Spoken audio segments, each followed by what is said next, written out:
All right, and we should be up and running for Morgoth and Endeavour's classic movies number 20. I'm just checking for my man in the chat to see if we're up and running.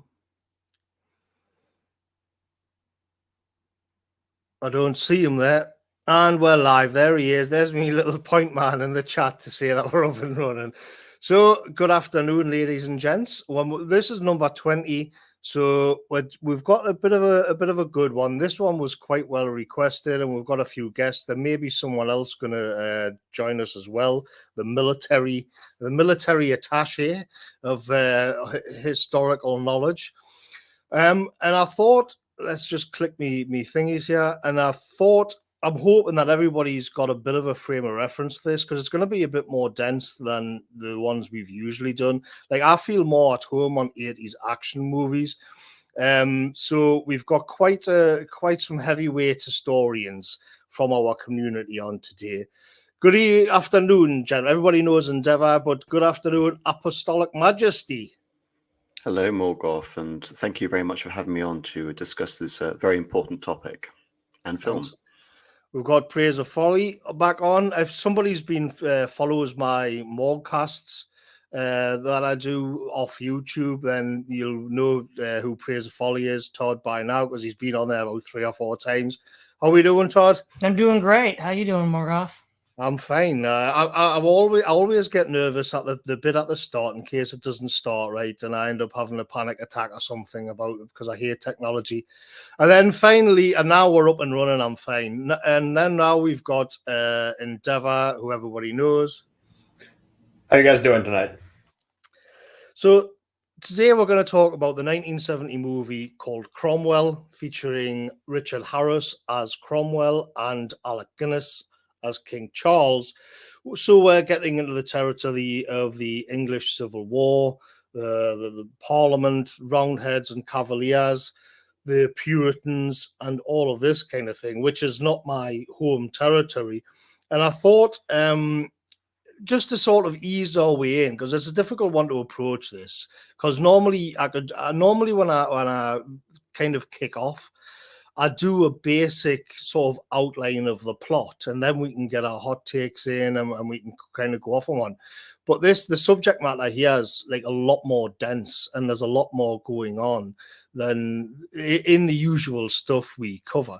So one of the things I'll say is, like, what do you think about the movie itself? Because I loved the way it opened, just with the beautiful scenery of the fens.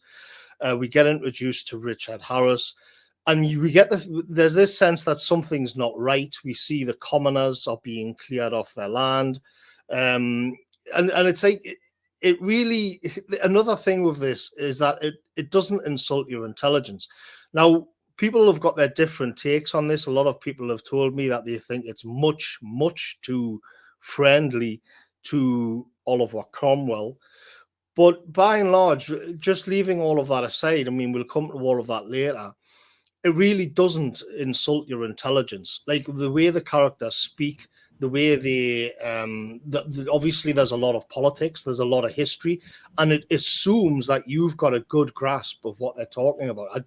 It doesn't really like give you, there's no stabilizers on the bike here, or very few, for a modern audience. And that's kind of that's kind of what interests me about it, is it's pitched to a highly intelligent audience, in a way that films today like just aren't. And I don't want to fall into the cliche of saying, like, well, you know, everything's crap today. But I was quite surprised at just how intelligent it is. Like, leaving aside what your initial sort of, you know, whether you agree with the historical points in it and bones of contention like that, just the general feel of the film is quite impressive. It assumes that you're not stupid when you watch it. Yeah, well, I guess what I'll say about the film itself before we get into the meat of the historical stuff is that it's a really well-made film. Everybody might know from my channel that this is my favorite film genre. I love historical epics. I love the ones that were made in this time period. It came out in 1970, and what I love about it so much is that all the sets are made by hand. They're not all these. They don't have all these CGI everywhere. All the soldiers in the battle scenes are extras. They had to dress them in costumes of the time period, and it really looks great as a film. You do really feel like you're looking at 17th century England. So before we get into the historical stuff, I will say that I really love the way that they set the tone throughout the movie of the time period it's set in. Well, one thing I'd like to say about your point, Endeavour, the genre. So at the same year, 1970, Waterloo came out, which is another historical British film. I don't remember what year it came out, but there was Richard Burton's Alexander the Great. I think this bears a lot of comparison to Alexander the Great in the sense that it's focused on a single heroic military commander. A lot of the history gets muddled up when we get to the second part, especially with the Civil War itself. It's kind of a muddled mess and probably the weakest part of the film if you're looking at it from the point of view of historical accuracy. But one of the things that I noticed about this film, and I think films like this, is that they're similar to the Italian director Roberto Rossellini in his historical films. He did the De Medicis. He did philosophical films about Pascal and Descartes, the death of Socrates. And there's that sense where you want to get the theme, the set, the feeling feels like the 17th century. It feels like you're there. And then to see constantly throughout the movie, there's this sense of two different worlds. There's the worlds of the Puritans, which are more simplistic and Spartan. They have very simple dress. They're more, I think what they do is they make them more emotive in the film in order to contrast them with the more pensive but richly dressed royalists. And so we see this theme of two different worlds. And what we see throughout the film is whenever the king is negotiating with Parliament or the Parliament and Cromwell negotiating with the king, they'll use the same words like Parliament and king in England, but they mean radically different things to either side. And what we see is there's a fundamental disconnect in what these words mean, and which, for those of us who've been around online for, as long as we have, we can see this in a lot of the debates that have happened. People will say freedom, they'll say, liberty, they'll say all the same things, but mean radically different. And ultimately, what I think the film is setting up thematically is that this radically different understanding of the crown and England and Parliament that the Stuarts have versus the radically different understanding that Parliament and more narrowly the Puritans have is going to lead to this crisis. The other thing I think the film does very well is it represents the weight of decision. So Charles makes very difficult decisions in the beginning of the film. Cromwell makes very difficult decisions at the end of the film. So the first set of the film is Charles making decisions. The middle is the war, so both Charles and Cromwell are making decisions. And then the third is basically Cromwell's act, and then he's making all the decisions. And you see that nobody's sort of cavalierly just, shooting off the hip. They think, they really feel the weight of the decisions they're making. And I think it's another broad theme that we see throughout the film that is really interesting. Now, obviously, they play up the democracy angle. So, first of all, we can look at the movie Spartacus. They also play up the democracy angle really big on Spartacus with Kirk Douglas. But in addition to that, just is the time, the 1970s. There's also a sort of historiographical foundation for this. Theodore Roosevelt, in his historical biography of Oliver Cromwell, states that it's a reflection of a broader theme of thought that Puritanism, primarily in the North American context, laid the groundwork for democracy. Now, of course, that's an odd claim to make for Cromwell, who's basically a military dictator or generalissimo. But the point is, though, I think what they're in part tapping into is this broader historiographical trend, which currently now is much out of favor. But from, say, I think beginning with Carlyle and Macaulay going down to today, there's this idea that, the Puritans were laying down the foundations for democracy. Certain anarchists will say this too, like Murray Bookchin. But then again, within more the last century or so, that interpretation has been discarded even by establishment historians. So I think we can look at this one as the democracy angle, which again, I would admit is overplayed. Nobody was talking like that in the 17th century, except maybe the levelers and diggers, is that it's par for the course. It's the high after World War II, it's 25 years after it ended, America, democracy. but there's also, I think, a deeper historiographical trend that they're tapping into as well. And that's what I have to say about the broad themes of the film.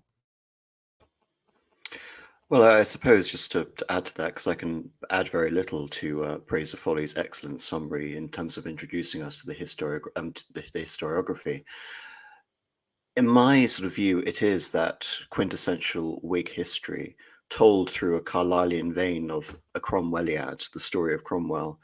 Yet at the same time, the film is elevated by Alec Guinness' performance as Charles I. And from my point of view, despite the obvious tint, the obvious subversion of some historical details to portray him in a comparatively less favorable light compared to Cromwell, I find that his performance is enough to bring you into this period and bring you into the context of the political decisions at that time. And I feel that, unfortunately, Cromwell, who is the protagonist, is actually the weakest part of the film in terms of Richard Harris's performance, but also in terms of that presentation of the historical material, to the point that you raise, Fraser Foley, that the beginning is a bit muddled and the war itself is a bit muddled. I think there's another aspect to bring to this as well, which is this was in 1970 when the film came out, and it was written and directed by Ken Hughes. And I find this fascinating because you relay this idea back to the 19th century Whig historiographical tradition of laying the puritanical groundwork for democracy, and citing John Pym in particular, who is mentioned in the film, but he very much takes a back seat to Cromwell very early on. What I find fascinating about this is that when the film comes out, that historiographical tradition is very much outdated. We're moving beyond even the notion of an English Civil War. And I believe this is a positive development, moving away from an English Civil War and conceiving of this as a war of three kingdoms. And a place where the film, I would say, suffers as a result of this is portraying this as an English Civil War. And as a result, the Scottish conflict, and in particular the Irish conflict, many important details are omitted to the detriment of the film. And I think on the one hand, Morgoth, you're correct in saying that the film doesn't pander to a low intelligence audience, but on the other hand, there simply isn't sufficient context to elaborate what the relationship is with Ireland, Scotland, and England. And I think the worst part of the film in regards to completely ignoring this aspect of the War of the Three Kingdoms versus the English Civil War is the moment in 1649 where Cromwell walks away from power, like some sort of modern day version of Cincinnatus, which again, the idea of Cincinnatus, the dictator of Rome, sword into plowshares, is very much an idea that was picked up by the American revolutionaries a century later. This is a complete fiction. He was waging a brutal war in Ireland during that time with his chief lieutenant and Henry Ireton, and this is completely omitted from the film.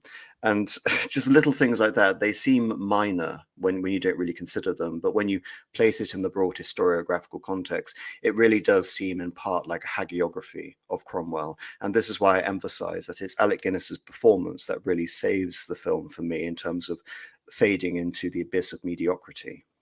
Yes, I would agree with that. I mean, just to sort of get back to the beginning of the film, what you were saying about there's certain details left out.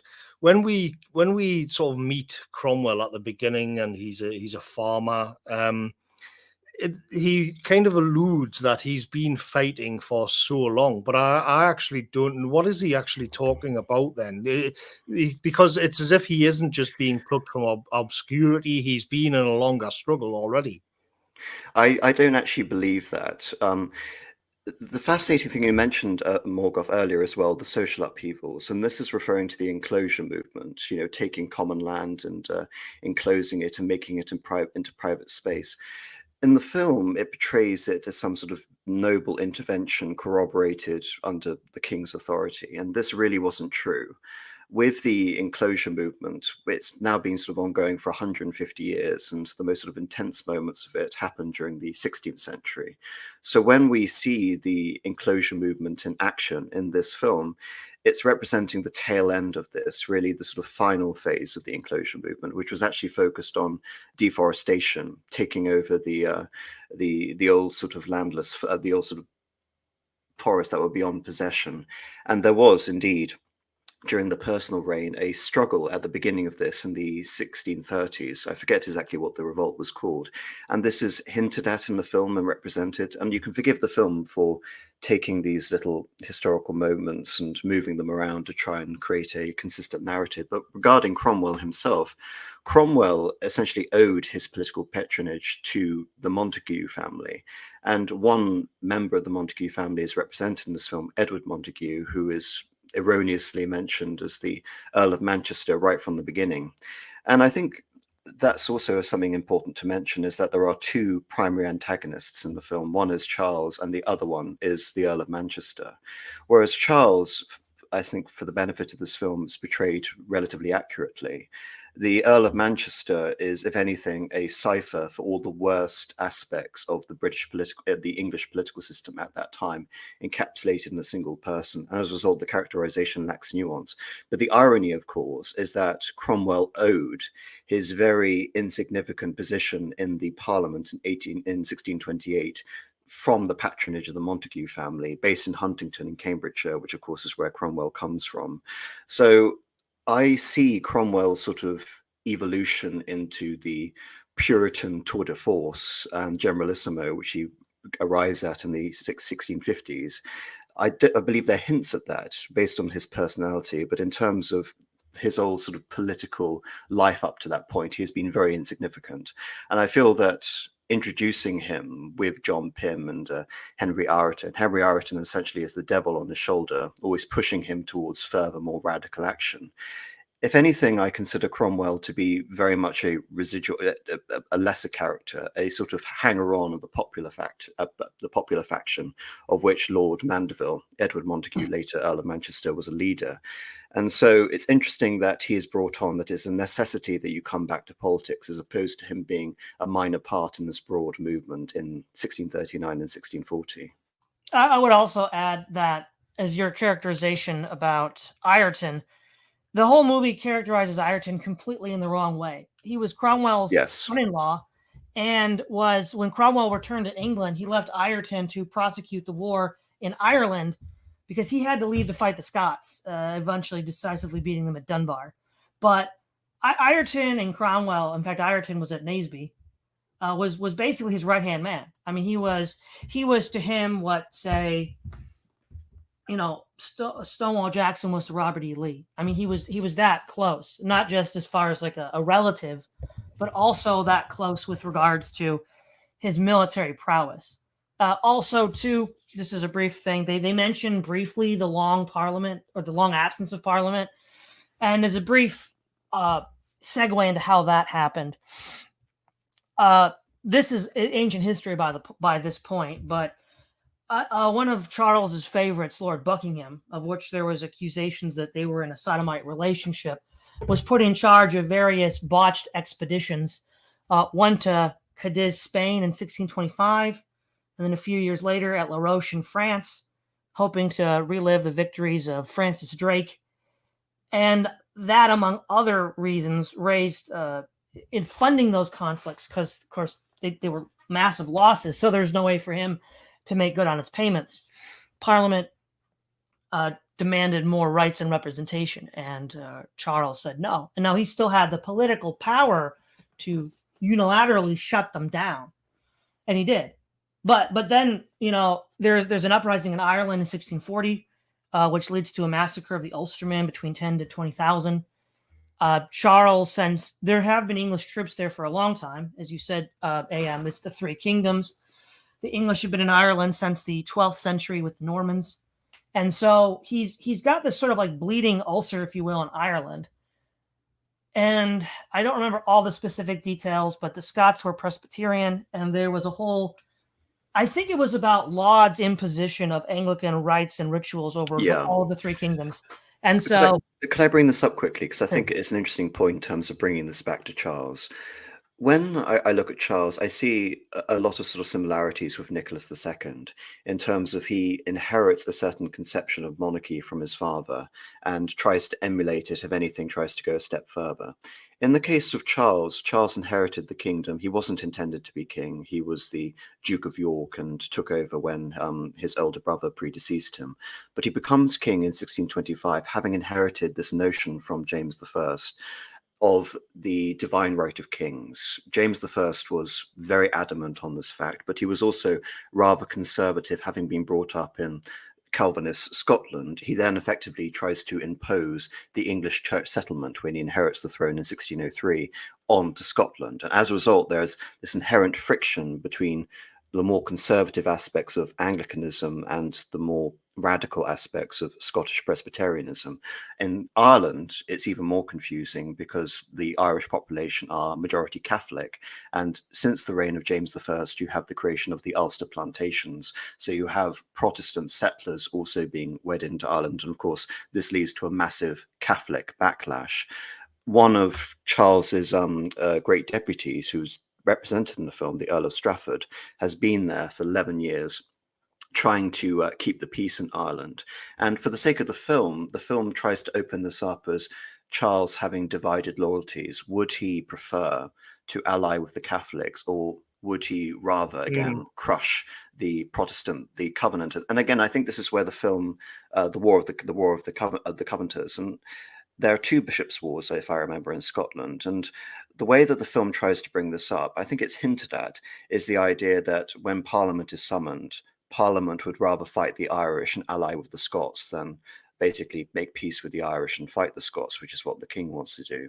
And it tries to conceive this in terms of Charles perhaps being induced or seduced to Catholicism, partly as a result of the influence of his wife. And this is very much the opinion that comes through with Cromwell at the same time. So that's probably as much context in the historical in the film you get on the historical conflict, but it's very complicated, and why I think there is a necessity in terms of conceiving this as a war of the three kingdoms as opposed to the English Civil War. In the film, when you watch the film, like, I got the impression that Charles was bringing in an army of Irish Catholics to wage war on the English, and this then justified sort of Cromwell's rage. Well, this was a later accusation, real quick. So, the idea that he was negotiating with the Catholics to bring in Irish soldiers was when he was in captivity. Historically, in 1646, after the end of the First English Civil War. And one of the reasons why he gets executed is because in that interim period where he's captured, he's contriving to start a second English Civil War. He allies with the Scots, the Covenanters, and they form the new basis of his army, hence why Cromwell has to fight at Dunbar and Worcester. But the issue here is that takes place a little bit later. The army that Strafford is going to raise, or at least he promises to raise, is going to be an English army, because in the film he says that your army's rotting away in the fens of Ireland. And then they talk about, well, we can't raise troops because we'll have to open Parliament, and that gets us into trouble. So then Strafford's like, well, I'm Strafford, you're the king, we can make this happen. We'll just confiscate the property and raise a new army. The Irish angle comes in later when Charles. Now in the film, Charles is not in captivity yet, because right after he talks to the papal representative, Prince Rupert comes in after losing Bristol. That kind of intrigue happened after Bristol. He was already in captivity. So again, the timelines get muddled here, and we'll get into that later. Just to keep within the time frame of before the English Civil War and talking about the Earl of Strafford, the first great calamity for Charles, which is demonstrated in the film, is when the Earl of Strafford is condemned to death by Parliament, and Charles has to sign the death warrant. Now, this, I think, is one of the first great subversions in the film, because when the Earl of Strafford is basically recalled to England and asked to raise an army, one of the first things that Charles brings up is, who will these men be loyal to? Basically indicating that they'll just be mercenaries for hire and fight for the highest bidder. Now, I think this is a very important point which isn't elaborated on for Charles in terms of his whole relationship with armies and the focus on loyalty, because When Parliament is then reconvened twice, the short Parliament is then quickly dissolved, and then the long Parliament, the issue becomes who is going to control that army. Because for the parliamentarians, having control of their army is essential in terms of waging war on who they would consider aspects of reaction within the Reformation movement or the Catholics in Ireland, whereas they perceive that Charles will use the army to wage war on them and wage war on their puritanical allies in Scotland. And that isn't really presented at all in terms of the fundamental thing which really precipitates the move for Charles to go in and arrest those 5 MPs leading the popular faction in the Commons and ultimately the Lords, is the dispute over who has control over the army. When the Earl of Strafford is presented before Parliament, it's basically presented as Charles being under the total influence of his French Catholic queen, Henrietta Maria, sending him in to essentially do what he'll do later, and then having a massive backlash. And ultimately, in a rather cowardly move from the point of the film, he is forced to surrender his loyal deputy, the Earl of Strafford, and then blames it on his wife. Now yes, go ahead. This is inaccurate in the sense that Parliament had a large axe to grind with a large coterie of people surrounding King Charles, and Earl of Strafford was actually tried for treason. And when John Pym and the other leading members of the popular faction couldn't convict the Earl of Strafford for treason because of a lack of evidence, they then passed a bill of attainder to simply find him guilty and order his execution.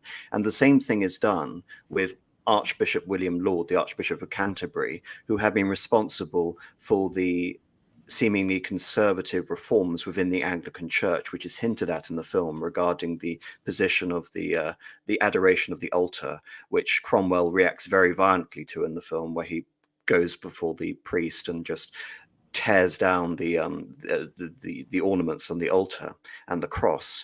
Now, this is significant because it shows that rather than Parliament acting in a defensive posture, which is the presentation in the film, Parliament is actively in revenge mode, going after its political enemies and seeking, now that they have finally been recalled after the 11-year period of personal rule, they are going to remove anyone who can augment and possibly bring England back to this religious settlement, which Charles prefers, and to a political settlement where Charles is indisputably the executive in the country and has control over the army. And I think the film, therefore, contrives everything possible to try and paint the Earl of Strafford and Charles in a less favourable light, and Parliament as purely acting in its own self-defence, which is something you can say later in the film when you have the arrests, which very much precipitates the Civil War and was very much as a result of the influence of Henrietta Maria. But they do this earlier in the film, and I think it muddies the waters in terms of the historical reliability, but also the portrayal of Charles as a whole. The one thing I want to add too is that the strong-willed wife of Charles, I feel like this is implicitly trying to be inspired by Justinian and Theodora, because obviously this is a failure for Charles, but when there's the Nicias riot in 530 AD by the charioteer teams, she basically gives Justinian an ultimatum, that she married a king or an emperor, not a runaway. And I kind of feel like they were playing up on that historical thread. So what I got from the film is that there was the two main divides, and I feel like they really play up the political one, like you guys had mentioned, that they talk about things like democracy and about the people, which probably wouldn't have been things that people in 17th century England really would have spoken about. I do feel like that was kind of played up for the time, but I did find the religious issue a bit more interesting. There's that scene at the beginning that AM mentioned that. Cromwell is in the church, and he rips down the altar and he screams about how this is like Roman popery entering the church, and that have they not forgotten the Reformation. I find this issue kind of the more interesting one, because it's easy today to forget just like how important religion actually was to people back then, and how religiously motivated a lot of them were with the Puritan influence on Parliament. So I like that. I like that part of the film. I do like how, and not that I have anything against Catholics, but I did like when anytime that they mention Catholics in the film, like all the guys just show absolute disgust. Like the scene where I think Charles is talking with his advisors or something like that. And I think he mentions like possibly enlisting the aid of Irish Catholics, and they just recoil and say like that's out of the question. We can't possibly ally with those papists. I feel like I like that angle of the film a lot more than I do the political one, because I feel like that's probably something that people in England would have been thinking about a lot more rather than simply the political issues. To give the film some credit, the actual nuances of the political struggle within Anglicanism, rather than looking at the anti-pope angle, aren't really explained. However, it is explained visually in the film. So when you have that scene in the church, it ends with Cromwell denouncing the king, and then it moves on just to the first image we have of the king, which is Alec Guinness praying in his sumptuous chapel. So it goes against Cromwell in the sense that he is somehow the antithesis of a Christian king. It simply presents him as a godly man, but two completely different conceptions of what true religion means. And just to go back to your point about democracy in the film, this is one of the more infamous scenes. And this is a scene which I think diminishes my appreciation of the ability to appreciate Richard Harris's performance.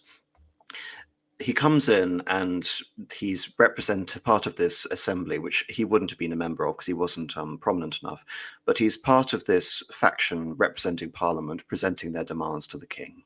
And he explains to the king that we want something equivalent to a democracy. And Charles responds historically as virtually everyone, not just the king, but everyone in every faction, apart from a faction known as the Levellers, which Fraser Foley brought up later in the Civil War, will begin to essentially employ about universal manhood suffrage. And Charles responds to this perfectly by saying democracy was a Greek drollery. And that's the conception. Athenian democracy, Greek democracy would have been associated with political anarchy.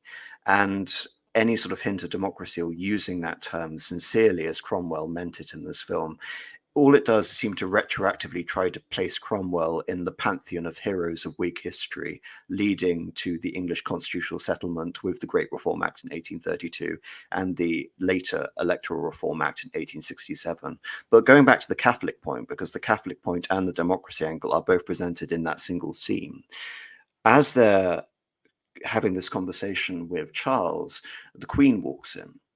And I would say rather childishly, Cromwell is presented, it's the direction as well, Ken Hughes. Cromwell effectively makes evil eyes at Henrietta Maria as she comes in. It's almost as if the hate coming from him is palpable. And he later explains that Catholicism isn't a religion, it's a power. And he very much is trying to sort of personify Catholicism as a power in the country and place it on the figure of Henrietta Maria.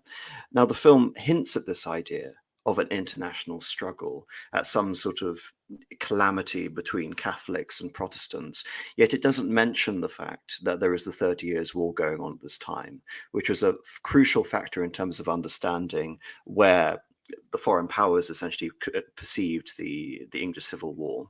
But he is wrong when he looks at Henrietta Maria, and he looks at her as some sort of emblem of the Catholic monolith, because she was also very partisan, not just aesthetically, culturally, for French tastes and influence in the court, but she was a partisan for her brother, the King of France, and later her nephew, the King of France, Louis XIII, and her cousin. No, it was her brother. Sorry, I'm getting things wrong. Louis XIII and Louis XIV. Whereas the fear from the anti-Catholic party in England at that time was that Charles was going to ally with France's greatest enemy, Spain. So if anything, that sort of demonstrates, I would say, the rather superficial and childish view which has been placed on Cromwell, viewing Catholicism as this united monolith rather than as representing many powers, and the main power with which Catholicism was associated with wasn't France, it was Spain. And this is very much identified with Cromwell's foreign policy once he becomes the Lord Protector. So such nuances are completely lost in this film. A couple points to add real quick here. To your point, you go. Yeah, to your point, AM, about the Queen and the Protestant Anglican Protestantism of King Charles. There's that dinner scene where he tells the Queen, I do not want my son to worship in a Catholic chapel, which that happens right after the scene where Cromwell destroys those images. Yes. And so that's a way of reinforcing the fact for the film. Now, you made an interesting point. You said that Cromwell called Catholicism a power. I don't remember him saying that. But when the king is tried, he says, I don't stand before a court. I stand before a power. Yeah. Yeah. And so that idea of a power, that's actually the underlying theme of the whole film, power. Who's using it and what's the justification for it? What was the other point I was going to make? Yeah, the point I was going to make earlier with Cromwell, I think it's fairly accurate to say that as a Puritan, his hostility to the Catholic Church was already very high. His hostility to the king and the crown develops over time. The key point is the beginning of the Second English Civil War, where he argues that since as a Calvinist and a Puritan, he believed that the God of battles determined outcomes, that God had determined the Parliament win after the defeat of the king in 1646. And the fact that the king rose up again, he decided that's where we find the hardening, not to the Catholics, but to the political structure. And furthermore, even in his campaigns in Ireland, he uses the same justification that the war was already settled. Why are we still fighting this? So you could say that there's a mingling of the hatred of the Catholics with this sense of we've already won. Why is this war still going? But I think that's the fundamental development in Cromwell from, say, 1641 to 1647, 48, when he's like, well, why isn't this war over yet? We've already won. God has already decided the outcome. And now, of course, how he reacts to the Royalists, the Irish, and the Scots is further subcontextualized by other valuations that he has.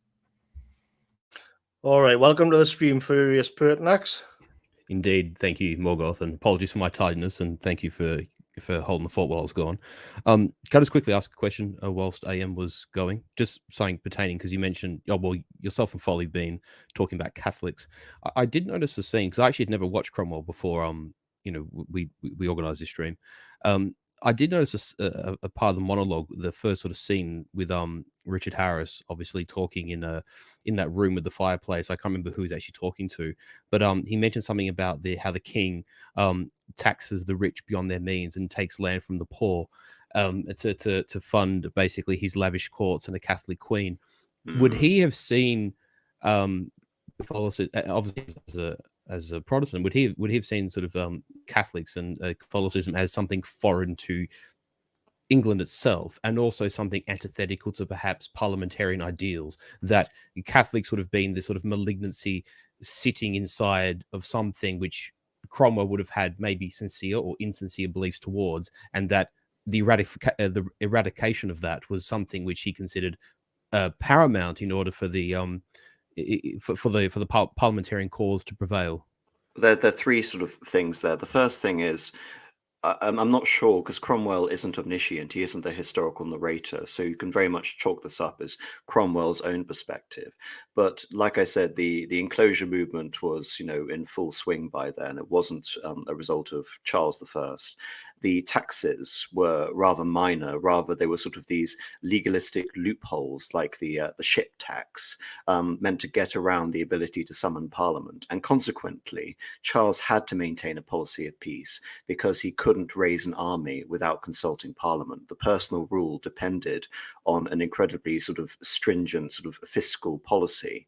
And as a result of that, England was one of the least taxed places in all of Europe, especially as all of Europe was actively at war in the 30 Years' War, from Sweden all the way to Spain.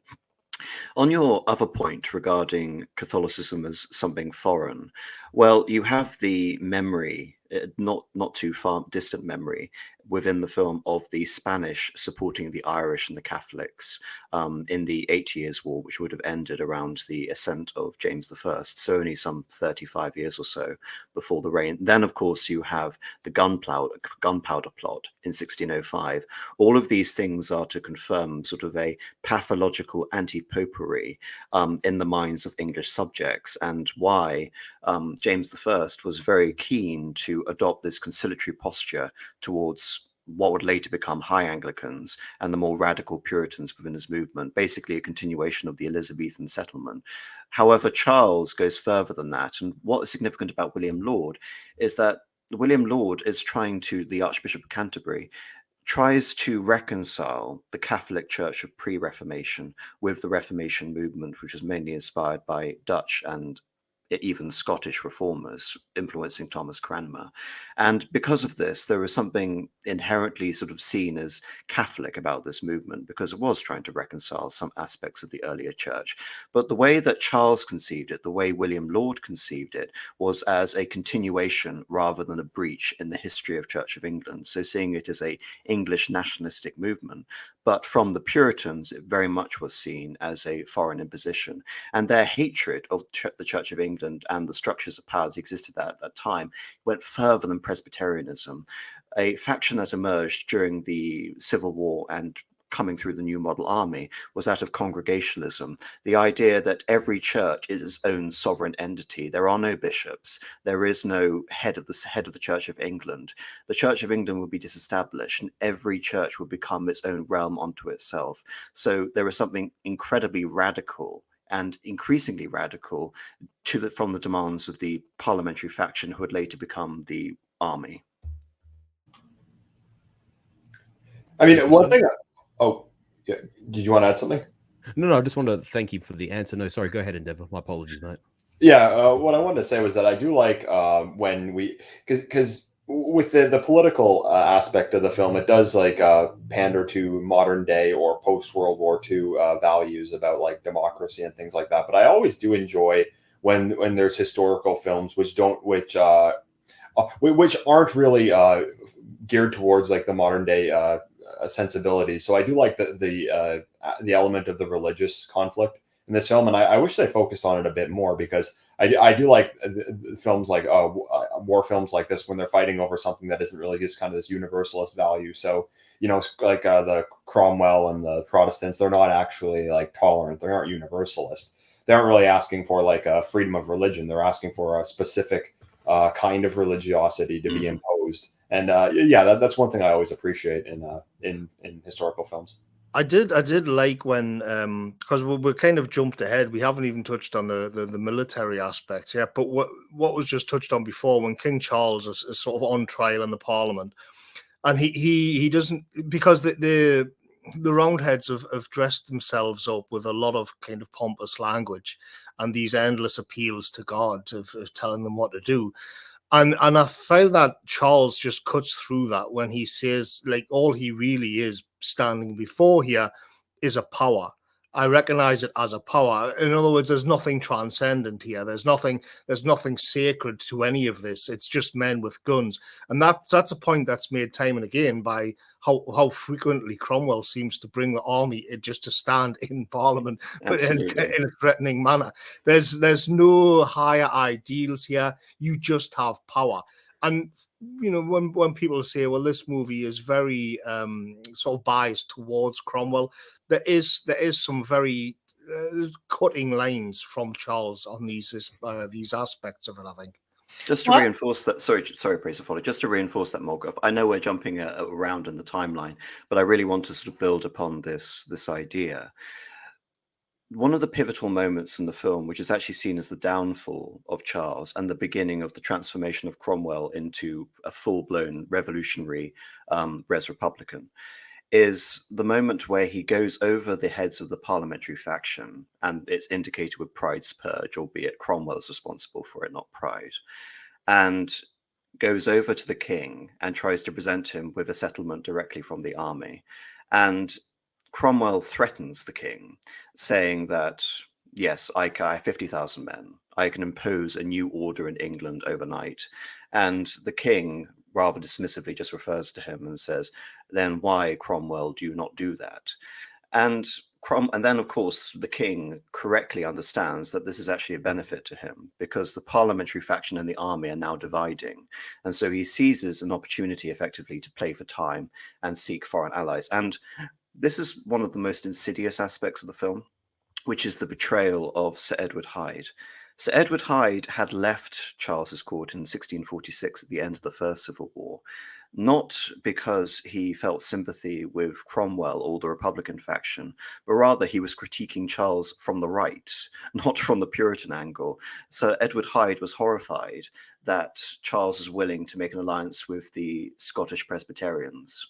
And that is what precipitated him to leave. Whereas in the film, it is portrayed as some sort of come to Damascus moment where I am going to confide this to Cromwell and thereby facilitate Cromwell's own conversion to the cause of republicanism. And he later serves the damning evidence of a foreign conspiracy to wage war on England facilitated by Charles. And all of this is a lie. And it's using a figure to try and demonstrate this fall from grace. And Edward Hyde even says it, that I do not believe he is a king worthy of adulation or words to that effect. And it's just, to me, so sickening that you take a figure like Sir Edward Hyde and use him as a mouthpiece almost for what Ken Hughes wants to come across in terms of the justification for this acquisition of power. And it's fascinating that you brought up this idea about a power and legitimacy and sacricity, because in spite of all of that, as I said, the portrayal of Charles I by Alec Guinness is really what elevates the film, because Charles I, true to form, does not recognize the legitimacy of this military tribunal, effectively, which is to judge him. And only when he is sentenced to death does he actually seem somewhat imperiled, when he demands to speak and he's silenced and rushed out of the court. Because so certain is he that he is the legitimate authority. All power through God comes through him as his vice regent. And so any collaboration with an army or parliament is to diminish that aspect of the notion of sacred monarchy in Charles's mind. And this is consistent right from the beginning, when you look at the fact that Charles was concerned about raising an army of some 3,000 men due to this divided loyalty. So even from the film's depiction of Charles, even though this is seen as a great sort of moment of betrayal by Charles, it therefore seems entirely consistent that Charles wasn't going to bank the future of his kingdom in placing his trust in a man who just threatened to overthrow him through military force, which is Cromwell. Not to mention that historically, it wasn't a matter of him going up to Hampton Court and politely asking the king to consider what historically would have been the heads of the proposals, i.e. the proposals of the officers of the army. In reality, Commander Joyce captured the king from the parliamentary faction, and as a prisoner of the army, Cromwell presented him with these terms. One point that I wanted to make out is, again, this idea of power and legitimacy. So from the Puritan side, the Catholic Church is a power and therefore illegitimate. And the king is therefore illegitimate because he's consorting with it. The king calls the court a power based on the military foundation. But I think someone who's no fan of Oliver Cromwell, Winston Churchill, in his History of the English-Speaking Peoples, Volume 2, has an interesting thing to say about the state of England at this time. Without Cromwell, there might have been no advance. Without him, no collapse. Without him, no recovery. Amid the ruins of every institution, social and political, which had hitherto guided the island life, he towered up, gigantic, glowing, indispensable, the sole agency by which time could be gained for healing and regrowing. So what I think Churchill's getting at here is that both sides ruled through force. James, even though the rights of Parliament go back to, I think, Henry II, he just repeatedly just shuts him up and says, "No, you're not. You bother me. I'm going to shut you up for 12 years." And he just rules through the threat of force. But of course, he doesn't actually have a force to use. He doesn't have a power that he can actually use to impose on anyone. And so the issue here is England was in a sorry state in 1641-42. And one thing that I'll add is I think that this is where I think Carlyle's insight is very important here, is that he says that, of course, he views Cromwell as the heroic archetype of the hero, of the king hero. And he says that the people who live under the simulacrum, which is an interesting term because I use that all the time now, thanks to Baudrillard, he talks about how they live under a veil of insincerity. Insincerity is Carlyle defines it as believing to believe rather than true belief. Now, for Carlyle, the belief itself is what matters, not necessarily whether the object of that belief is true or not. I mean, it would be preferable if it were true, but he includes in his list of heroes Odin and Muhammad. So, I don't think he's a pagan or a Muslim, or Dante, who's Catholic. So but it's the sincerity of the belief, which they believe to be aimed at the truth. And so I think on one sense, in a Carlylean sense, you could say that the England under the Stuarts had sunk into this morass and mire due to the simulacrum hiding and covering over the insincerity, and that when he looks at the other kingly figures, Napoleon, that it's the shame of the age itself that a truly kingly force could not be expressed within the established status quo. And again, if we look at the completely botched foreign policy of Charles I, and widely outside the scope of this discussion, the botched foreign policy of Charles II, we see that while Charles and Cromwell and Charles all had overseas ambitions, only Cromwell was able to achieve them. And so this discussion of the reason why I think it's devolved to this question of power is because in Simulacrum and Simulation, Baudrillard says that at the highest level of simulation, the simulacrum, it creates it turns God, it volatilizes God, so that at least in the minds of men, so that they don't really believe that there ever was a God behind the mask. And it's this simulacrum which is covering up all of these things from a Carlylean sense, insincerity, from Baudrillardian sense, the thing that's not there. That is leading to what Baudrillard calls the epiphany of power. And of course, Cromwell represents the epiphany of power in this context. Well, I would push back slightly against that view, but I think maybe we could perhaps talk about the Civil War itself now, regarding the battles, etc., and the presentation of that. Yeah, I mean, the contrast between the two sides is so good, and the Cavaliers are depicted as such sort of foppish, with their antiquated ways. They make a big thing where they're about to have the battle, and they're talking about, well, should we call it 10 o'clock because I want to go home and have like tea and scones or whatever it is. And Cromwell is just like, as usual, kind of like shouting and ranting. And he's like, what is this nonsense? Just start firing. And it's kind of, you get a kind of glimpse of World War I there. It's like eventually modern warfare will be a lot less dandyish like that, if it ever was. You know, it seems as if it was a bit exaggerated because men are still going to have their guts out on the battlefield.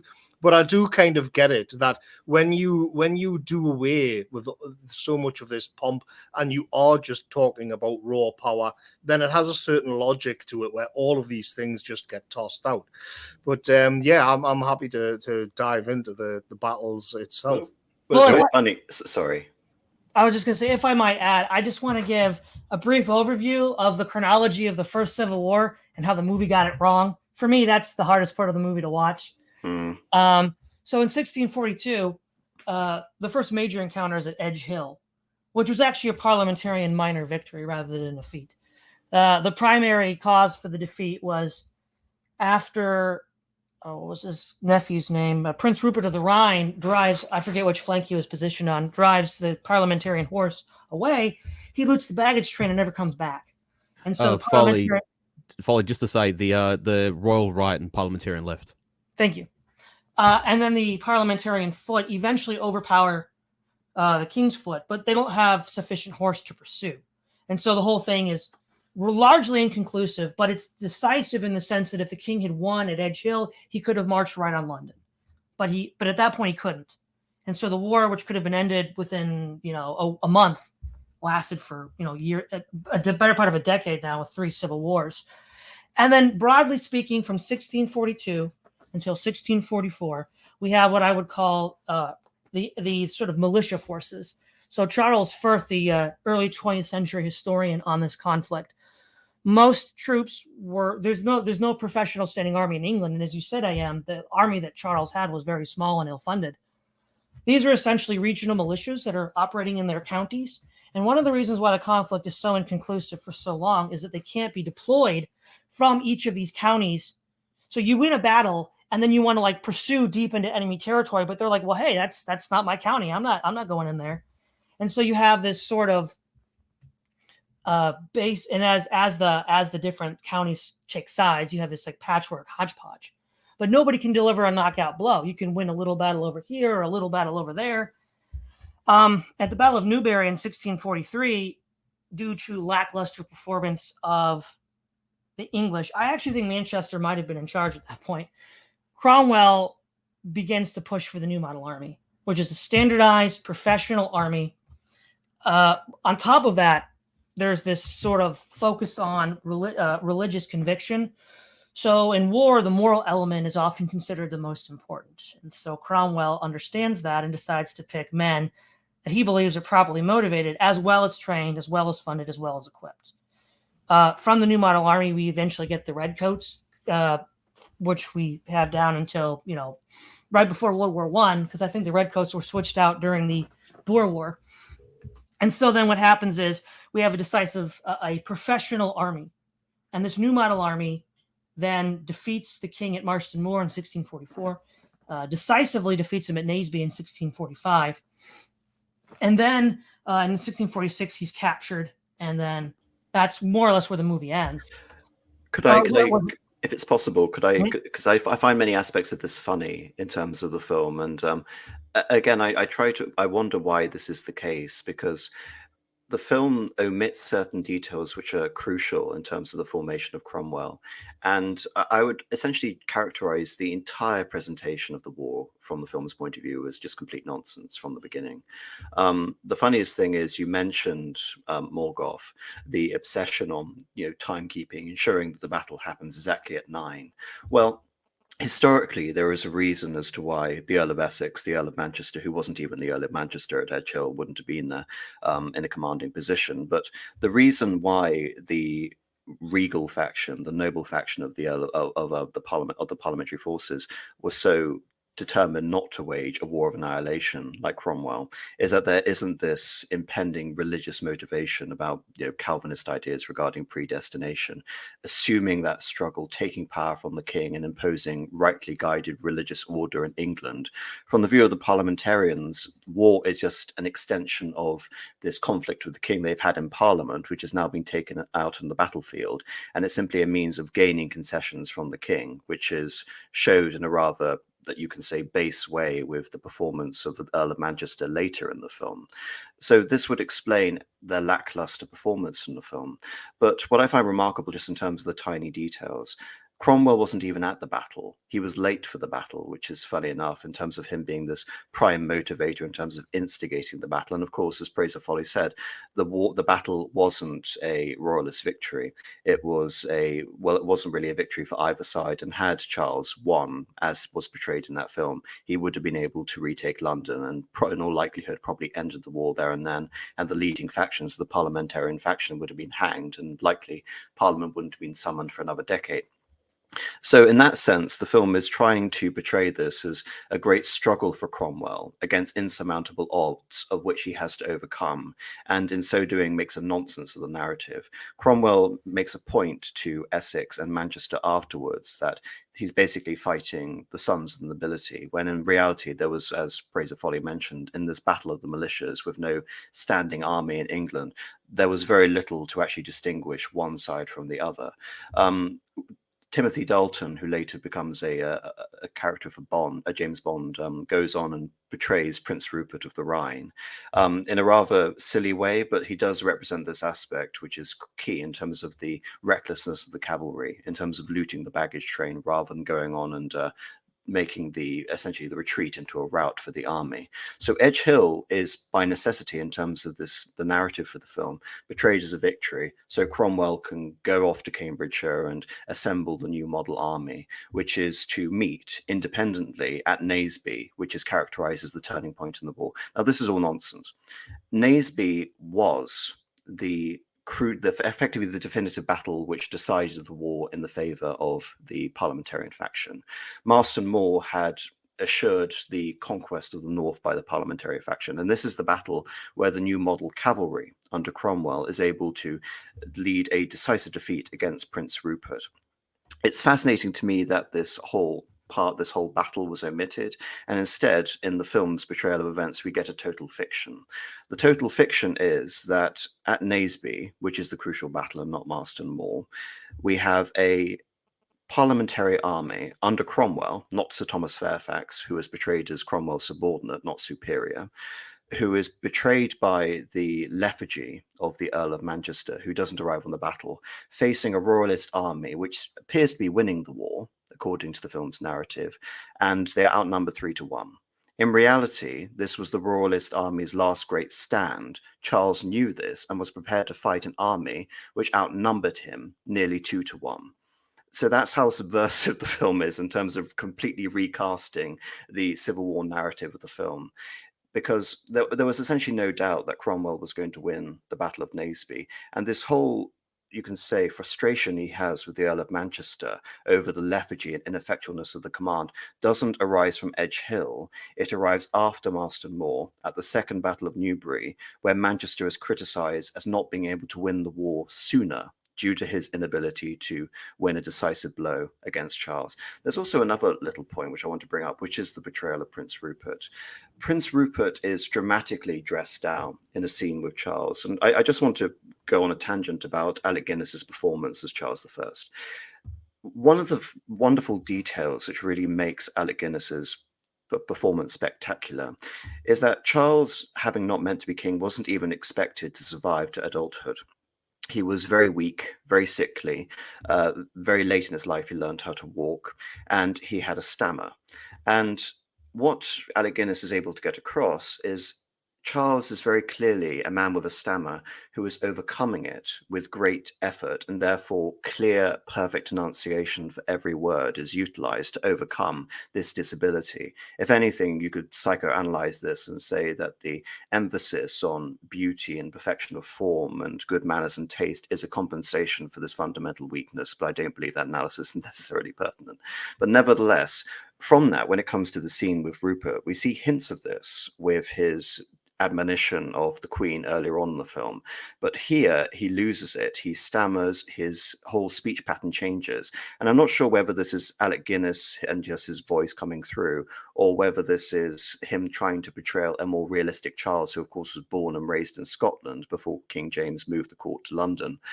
In that he not only sort of loses his decorum, he stammers, but he also sort of becomes Scottish in that scene in terms of his palpable anger directed at Rupert. So in terms of just the pure characterization of Charles, it is perfect, but is lacking a key element because it destroys the character of Rupert, as I think the exact quote in the film, you promise mountains, you deliver me molehills. Well, in reality, Rupert was, you can say, one of the wiser commanders at the end of the war, despite his betrayal earlier on in Edge Hill, because he understood the challenge which Cromwell posed after his personal defeat to him at the Battle of Marston Moor, and his defense that Bristol could not be held and the king was demanding too much for him was accurate, to the extent that what historically happened was that Rupert came back, demanded that he be placed under court-martial, was obviously exonerated by that court-martial, and he was reconciled to the king before the end of the First Civil War, and only then did Parliament definitively banish the king.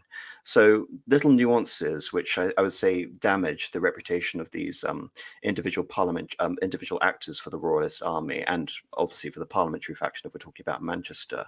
But nevertheless, I want to emphasize that I love Alec Guinness's performance, and I don't understand why the film decided to go with this portrayal of the English Civil War.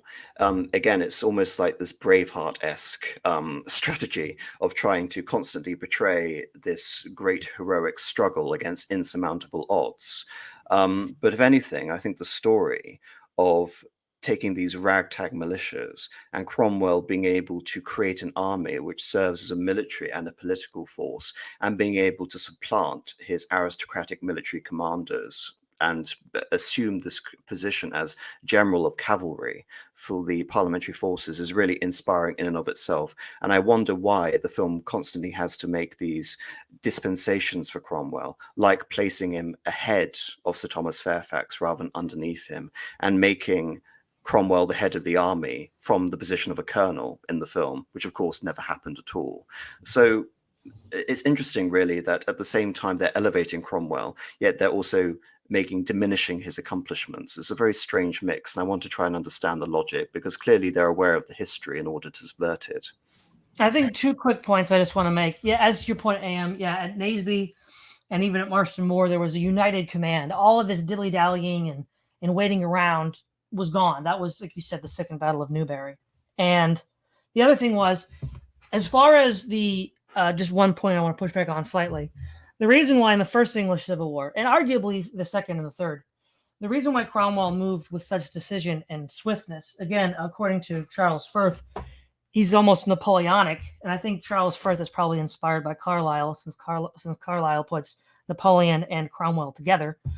Cromwell avoided attacking fixed fortifications as much as possible, Ireland being the main exception to this, because he understood that speed was of the essence. Because there's a saying in there, I think what's Manchester says, if we beat the king 99 times out of 100, we still have to fight the king. If he beats us once, we lose. Now, I don't know if anybody actually said that, but that statement is representative of a line of thinking that Cromwell had. We have to just win this quickly now. And that means by engaging the enemy forces and destroying them. And that doesn't mean getting bogged down in these long sieges. I think the siege of Bristol lasts like 2 years on and off. And so that's all I wanted to say. I just wanted to jump in on the point of Bristol, because maybe it's my northern bias, but I couldn't understand why Bristol was so important, where to the point where Charles is basically, we're done. We're done. If you lose Bristol, we are done. And I was thinking, why is Bristol so important? I've not in standard British history, Bristol, I didn't get that. It's the main port that the royalists still have. One of the advantages that Parliament has is that it controls the fleet and the largest port, I think, which is London, but many others. Bristol is the only way that they can get support from the outside. And if that falls, they're completely... Right. Bristol would sort of be like when the Confederates lost Mobile Bay in 1864. It was their last major port. The Union blockade was complete. Nothing gets in and out. That's sort of how Bristol functioned for the royalists. And of course, in terms of just the general geography of England, if you take Bristol, then Oxford is surrounded on all sides. And of course, Oxford is barely defensible. Also, is it worth mentioning too that the support that Charles did actually receive from the continent actually arrived at Hull up in the north, and those supplies had to be guarded, I believe, by Prince Rupert down to make their way to Oxford. But once Hull was lost, that, as you guys have also said, Bristol was the last port, and as you rightly say, AM, capturing Bristol kind of completes that envelopment of Oxford. Moreover, Bristol being where it is would affect the ability for the royals to traverse to Wales, where there was, I believe, loyalist counties, and likewise for the parliamentarians, capturing Bristol allows it to sort of reconnect with territory that's loyal to it in the sort of what you'd call the Nottinghamshire sort of area in the north. So for either side, it's basically this nexus of great importance. So I don't know too much about the history of the war, so I'll leave that to you guys. But what I will say is what I liked about the film's portrayal of it is something that I think Morgoth mentioned earlier, is the contrast between the two sides, both in the uniforms. So you see with the Roundheads, they're mostly wearing like brown or gray, simple clothes, and Cromwell's wearing this helmet into battle, whilst the Cavaliers are wearing these bright red and yellow uniforms, and the officers, the leaders, are they all have these long flowing hair. They have these decorative hats, and you really see like the difference in like the two different Englands, which Todd mentioned at the beginning. I really liked how they did that. The other thing I really like about the battle scenes in this movie is that they seem to capture like a time period that's right between two eras, between the medieval warfare and the more Napoleonic warfare. So you see guys with pikes, guys with metal helmets and things like that, but then you also see riflemen, and it feels like it's right in between those two eras. So I do like the portrayal of the war in the movie. I don't know to what degree it's accurate, but I thought that was done really well. I think stylistically, it looks good. And I think this is a sort of overlay to sort of AM's point.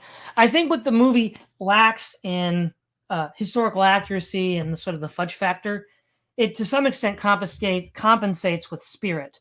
there's this sense that it's trying to capture the spirit of an age, even if it doesn't necessarily accurately describe the unfolding of events of that age.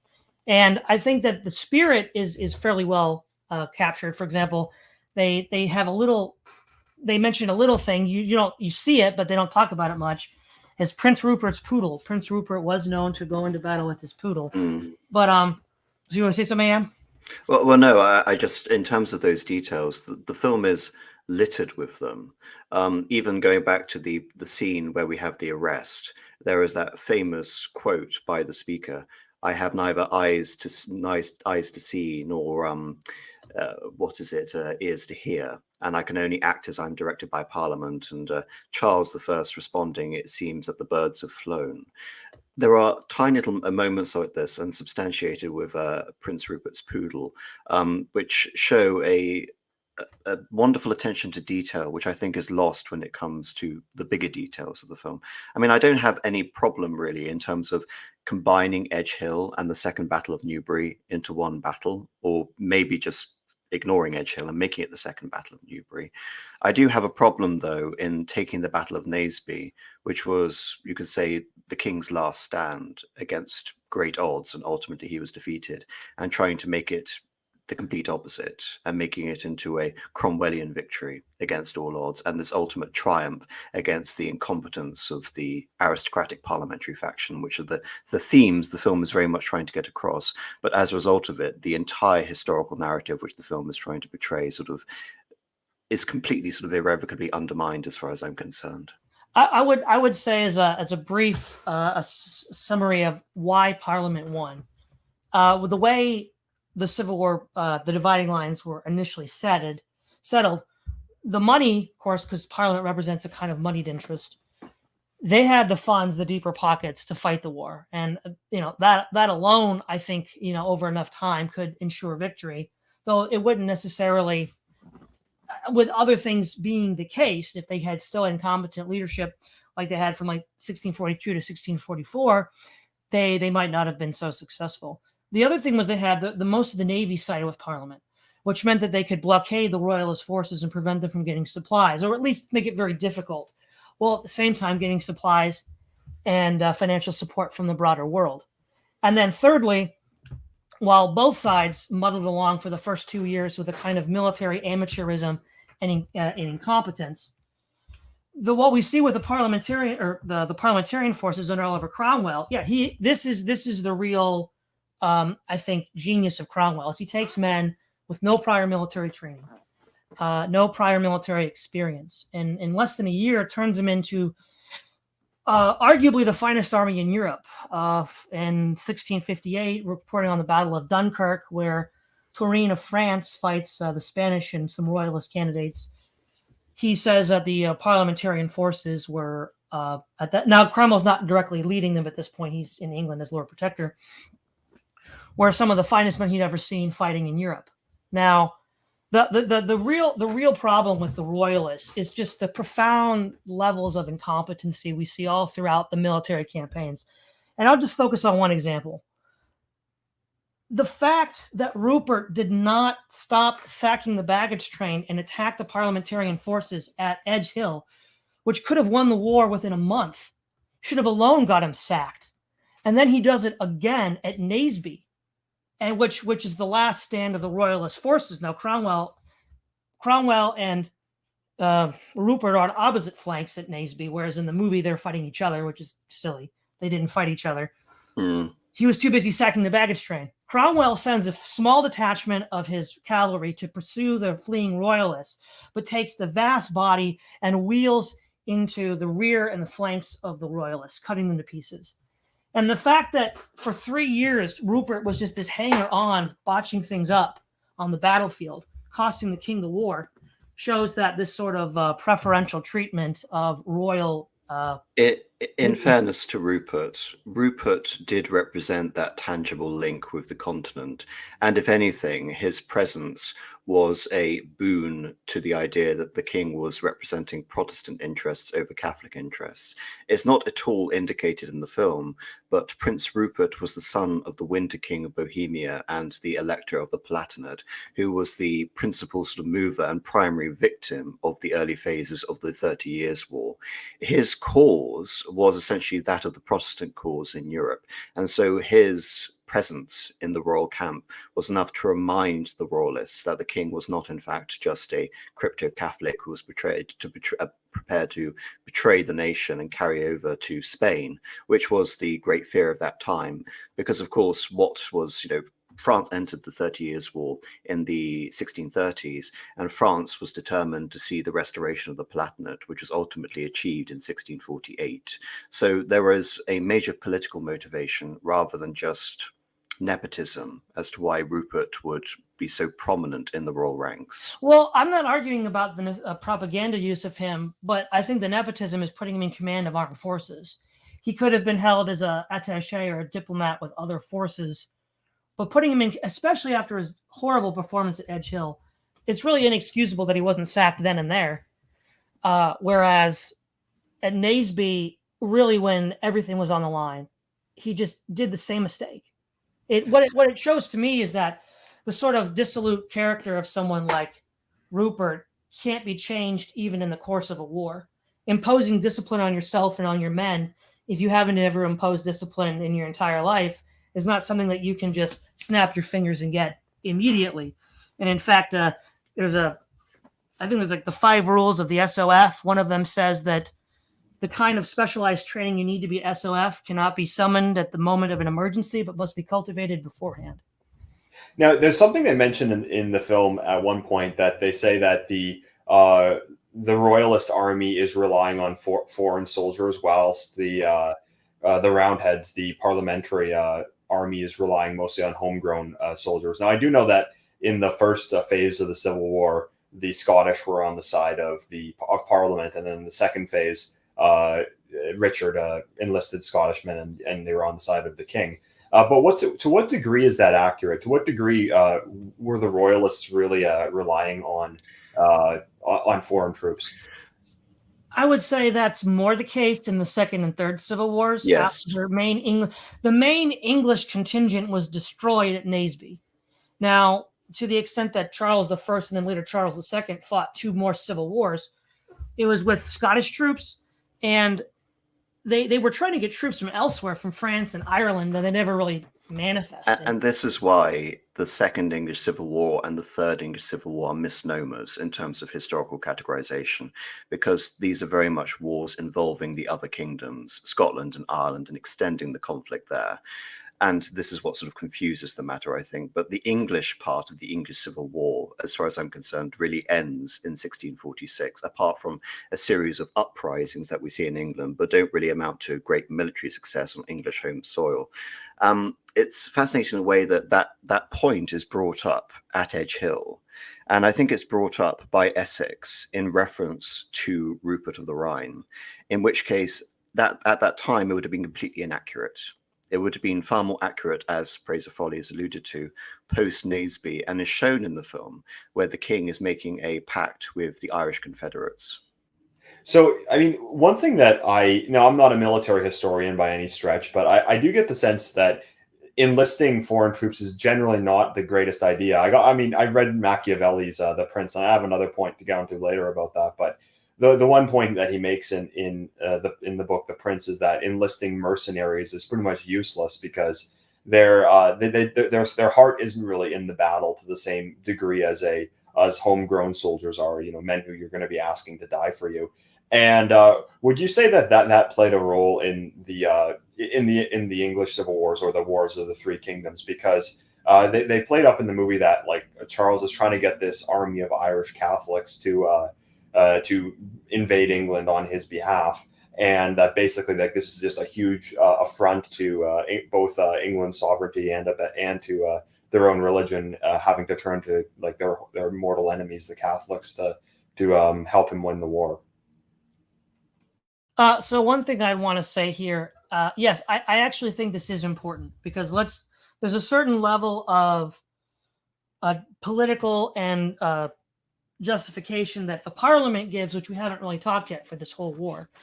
So the first argument is what's called the Norman yoke, which is an idea that is probably most famously expressed in Sir Walter Scott's Ivanhoe. The idea that there were traditional English liberties which were then removed by the Normans, who set up a political establishment of autocracy, which was then inherited by the Tudors and finally the Stuarts. And so, and it wasn't just Parliament; it was more radical elements, even like the Diggers and the Levelers, that made this appeal to the idea of the Norman yoke. There were these basically ideas of, at least at the way this broader Puritan democracy historical narrative develops. I'm not saying this was the case in the 17th century, but that Norman yoke is brought in, is further updated to argue that we had democratic privileges.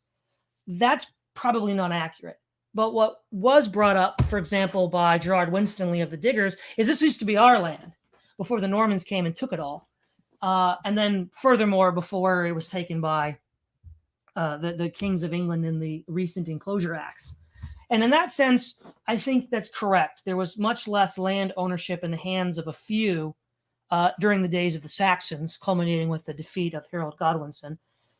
And so on the one hand, there's this sense that the Stuarts are illegitimate because they represent this foreign influence. Now, they didn't set up this political structure, the Normans did, but they've inherited it. The second thing is that the Stuarts are illegitimate because they themselves are foreigners and hire foreigners. So, and we see how important the Bible was in politics in England. So going back to Henry VIII, when he wants to divorce his Spanish wife, Catherine of Aragon, he says that, I'm infertile because I've married too close to my kinship group, which is Leviticus says if you do that, you'll be childless. So that's his justification for getting rid of her. We also see that Deuteronomy 17, that the king of Israel must be of it must be a descendant of the people. That's how a king is legitimate. Now, the king is not legitimate if he's a foreigner, and so, or he uses foreign troops, because in the rules for kingship in Deuteronomy 17, he can't hire mercenaries. He can't have a lot of treasury, because the treasury is used to hire mercenaries. We find a similar theme with Aristotle, that what differentiates a king from a tyrant is that the king defends his realm with his own troops. So a titular example would be Alfred the Great at the Battle of Edington, or even Harold Godwinson at Hastings. Whereas the Stuarts are not only perceived to be illegitimate because they are foreign, therefore they have no right to rule English, they're Scottish. That's further compounded by the fact that Charles is actively consorting not just with Scots to fight in England, but also the Irish and the French, who are themselves Catholic. And that's the broader Puritan critique. And yeah, when Charles does that, it plays right into their hands. So all these other fence sitters are like, wait a minute, this is bad. And so that's the broader parliamentarian position, which then, of course, we see it bifurcate, right? Cromwell is fighting against the levelers. There's the whole debate in 1647 with the levelers and Cromwell and how much freedom do we actually get. But all of them are sort of underneath this idea of the Norman yoke. And it's sort of undergirded by these biblical strands, these strands of Aristotle. And it all sort of formulates this parliamentarian narrative. I think I just push back against one idea, which is the idea that Charles I was conceived as a foreigner. I mean, Charles I very much emphasizes the point that he is the rightful king, the legal king, and there can be no other legal king other than him.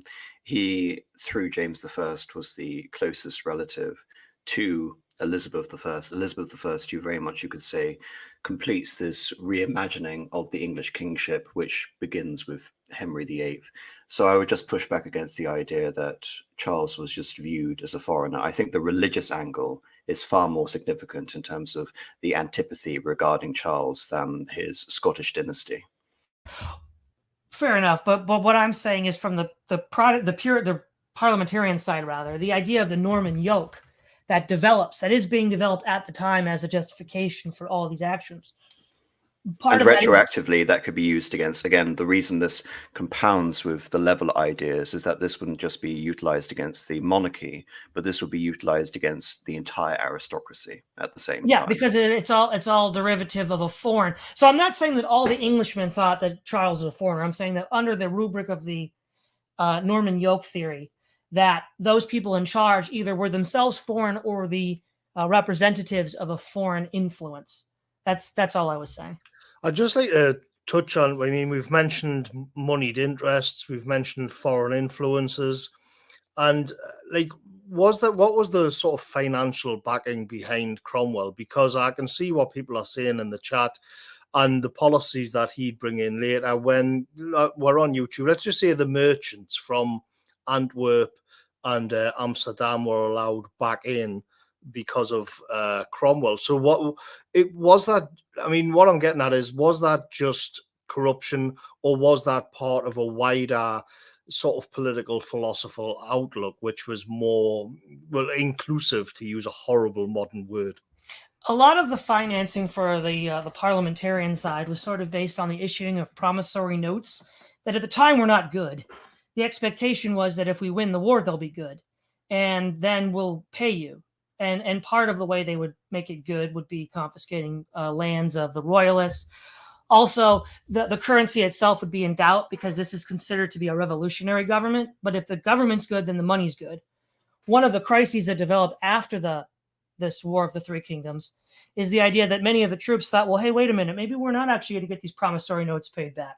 This is all just given on the assumption that we win. And yeah, we did win.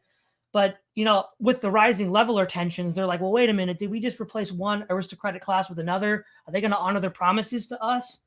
So a lot of the direct financing was based on that system, as described by Charles Firth.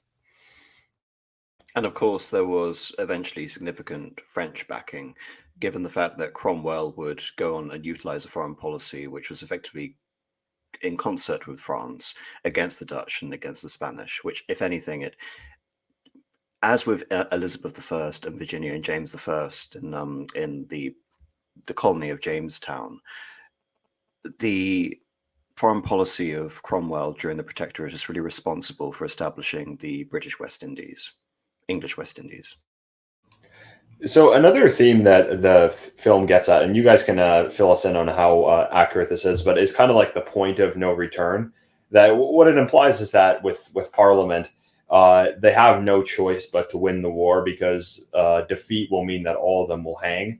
Whereas, and I guess to a degree that was also true for Charles, though. For as I understand it, him losing the first phase of the Civil War wasn't really what resulted in his execution. It was more his second attempt at taking England back. That's really what got them to decide to chop off his head. But there's the idea that basically it's a civil war where one side or both sides really can't afford to lose. That whoever wins is going to basically have the power to impose their will on the other side, and the other side will probably end up losing their head. Well, what the film, I think, successfully gets across is that the result of the war isn't the victory of the parliamentary faction. It is the creation of a third faction, which is now has an inkling for power, which is the army in and of itself. When we have the conclusion of Charles's surrender in Oxford to Cromwell, historically that didn't happen. I believe Charles was found up a tree in Scotland, and there was a long negotiation between the Scottish Parliament and the English Parliament about him returning to English custody.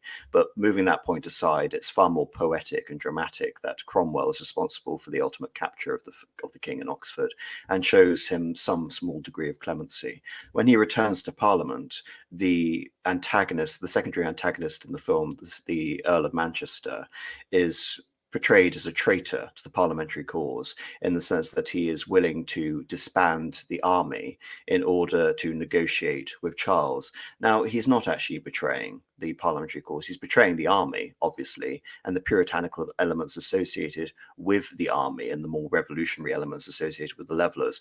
Essentially, from 1647 to 1649 is the height of this revolutionary movement during the Second English Civil War and the deposition and execution of Charles. But the reason why the Earl of Manchester is willing to ally with the king is because he sees correctly that the army has become a threat to both factions, to Parliament and the king. And Parliament would rather ally with a weak and chastened king than a strong and increasingly radical and revolutionary army. And as Praise of Follies indicated, with these revolutionary elements about the Norman yoke associated with a complete rebalancing, a readdressing of the social order in England, and of course attacking enclosures, which would mean a land reform as well as an extension of the franchise. All of these things would be completely intolerable for the nobility, the House of Lords, and therefore it seems logical that the parliamentary faction, the more moderate faction, would support an alliance with the king over the army. And correctly in the film, there is the purge of the army, which sets the scene for the king's trial. However, it is not initiated by Cromwell, it is initiated by Pride. And thereafter you can say the Second English Civil War, a series of uprisings throughout England and a renewed war in Scotland. And this is the beginning of the trial of King Charles. And of course, when King Charles is faced with this new political settlement, he correctly deduces, as has been referenced earlier in the stream, that Charles is no longer confronting Parliament. Charles is now confronting a power. The parliamentary faction, which this new body, this tribunal, nominally represents, has been chastened and purged by Cromwell and the army. And therefore, when Charles advocates that he receive a proper trial with the House of Lords and the House of Commons assembled, the tribunal rebukes this idea. So, if anything, Charles is correct that both Parliament as a legal body and the monarchy as the ultimate font of legitimacy and royal power in the kingdom has been supplanted by this third power, which was indicated by Cromwell's threat to the king earlier on, which spurs on I would say the rather silly Richard Harris betrayal of the ultimate moment of betrayal, where he's quashing a military mutiny, who are advocating that Cromwell has betrayed the army by making a pact with the king, resulting in the hanging of one of the mutineers. And given that this happens at the same time, we have the fictitious turncoat, Sir Edward Hyde, going over and telling him that the king had no intention of negotiating a settlement in good faith. This is the rather melodramatic moment in the film where Richard Harris looks at the lynched body and ultimately looks at the audience saying, "I will have this king's head and the crown upon it." So the film makes it out as if this is there's a lot of personal antipathy. There's a motivation of revenge associated with why Cromwell, having been portrayed as the reluctant, rather disenchanted figure at the beginning, has gone full radical in his attempts to depose the king. I think the irony here is that this is one of the few times that the film actually brings up the political dissent within the army and the radicalism. There's a later scene where there is the preaching of universal suffrage outside of Parliament. But beyond that, this is one of the few moments you actually see dissent within the army. And what I find quite ironic is that the moment of the king's execution solidifies the complete control of the army officers, not the army rank and file. And so it is the most revolutionary act of the war, which is the abolition of the monarchy and the regicide, the execution of a king, which, if anything, stabilizes and orientates the army towards a more conservative posture. The conservative posture ultimately reaching a climax in 1657, where Oliver is offered the crown, which is, again, jumbled around in the film. One thing I want to add here is with Cromwell, the way Parliament funds the new model army, and then the new model army gets away from Parliament's control. This reminds me very much of Julius Caesar, right? So Julius Caesar had financial backing from patricians in Spain, in other parts of Italy. But once he gets to the Rubicon and has to make that decision, it turns out that the money power is now behind Pompey. And he's like, "Yeah, I got the army, guys. I'm not listening to you anymore." And he marches on Rome. In many ways, Cromwell is a Caesarian figure who has certain backers. Now, this time, he's not gaining territory in Gaul or Britain in some foreign conquest. He's fighting a civil war. But eventually what ends up happening is it unleashes, again, the levelers and these other radical tendencies that Parliament gets scared of. And it also needs to be mentioned that Cromwell himself was a bit of a conservative. I mean, he was landed gentry. He didn't want to see the levelers upend everything as well. In fact, in the Putney debates, he argues against the levelers and seeks to get them to stand down. Yes, he's against the agreement of the people and the more radical ideas of this. And this is hinted at in the film. I think right at the beginning of the film, Henry Ireton says to him that you are wealthy, you have become, enriched, you have lands. Have you forgotten the plight of the common people? It's one of the very few references in the film which actually get across this idea that Cromwell has in fact betrayed the cause of the rank and file soldier or the commoner. Right. Yes. In the film, they do make this thing towards the end in the final act where it's kind of like they've killed the king, the king killer, as one of the documentaries put it, and then eventually they come to this situation where, well, they've basically just got to make Oliver Cromwell the king because they don't really know what to do anymore. And I just thought there's a kind of tragic poetry to it, and of course this infuriates Cromwell. How true is all of that? But that's sort of 2 points. One to answer your point, Morgoth, and one to actually buttress what Praise of Folly has been saying about the Caesarean comparison. After the execution of the king, in which Cromwell is one of the primary instigators. And again, this is where I think the film suffers, in the sense that Cromwell is almost seen as powerful in 1649 within the parliamentary faction as he was in 1642. And really, this was not the case at all. Cromwell was virtually supreme over England in 1649, and he doesn't dramatically relinquish power as he does in the film, which I think is the worst historical sort of inaccuracy in terms of the film. It's not just an inaccuracy, it's a total lie and subversion of history, because what he does, similar to Caesar, is he goes off and he definitively subdues Ireland. Ireland had been a powder keg, a ulcer for the English monarchy since the 12th century, when Henry II sort of conquered it. Over the last 100 years, you've seen increasing attempts by, first of all, Henry VIII declaring the elevation of the lordship of Ireland to the kingdom of Ireland, which didn't really mean anything because the English barely controlled anything outside of Dublin. With Elizabeth I, you see the beginning of the adventure lords essentially establishing new fiefdoms and lands in Ireland. With James I, you see the beginning of the plantations. And by the time of Cromwell, Ireland is in complete revolt under the Confederates, who control around 2/3 of the total country of Ireland. Effectively, it's one of the best organized Irish resistance movements since the Earl of Tyrone during the 8 Years' War. Cromwell arrives in Ireland and he annihilates the Irish.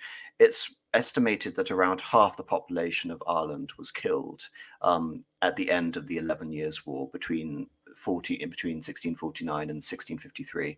Earlier estimates actually have it as high as 80%, but those have since been revised down to around 500,000, 700,000 people. Most of them died indirectly as a result of famine induced by the general devastation caused by the war.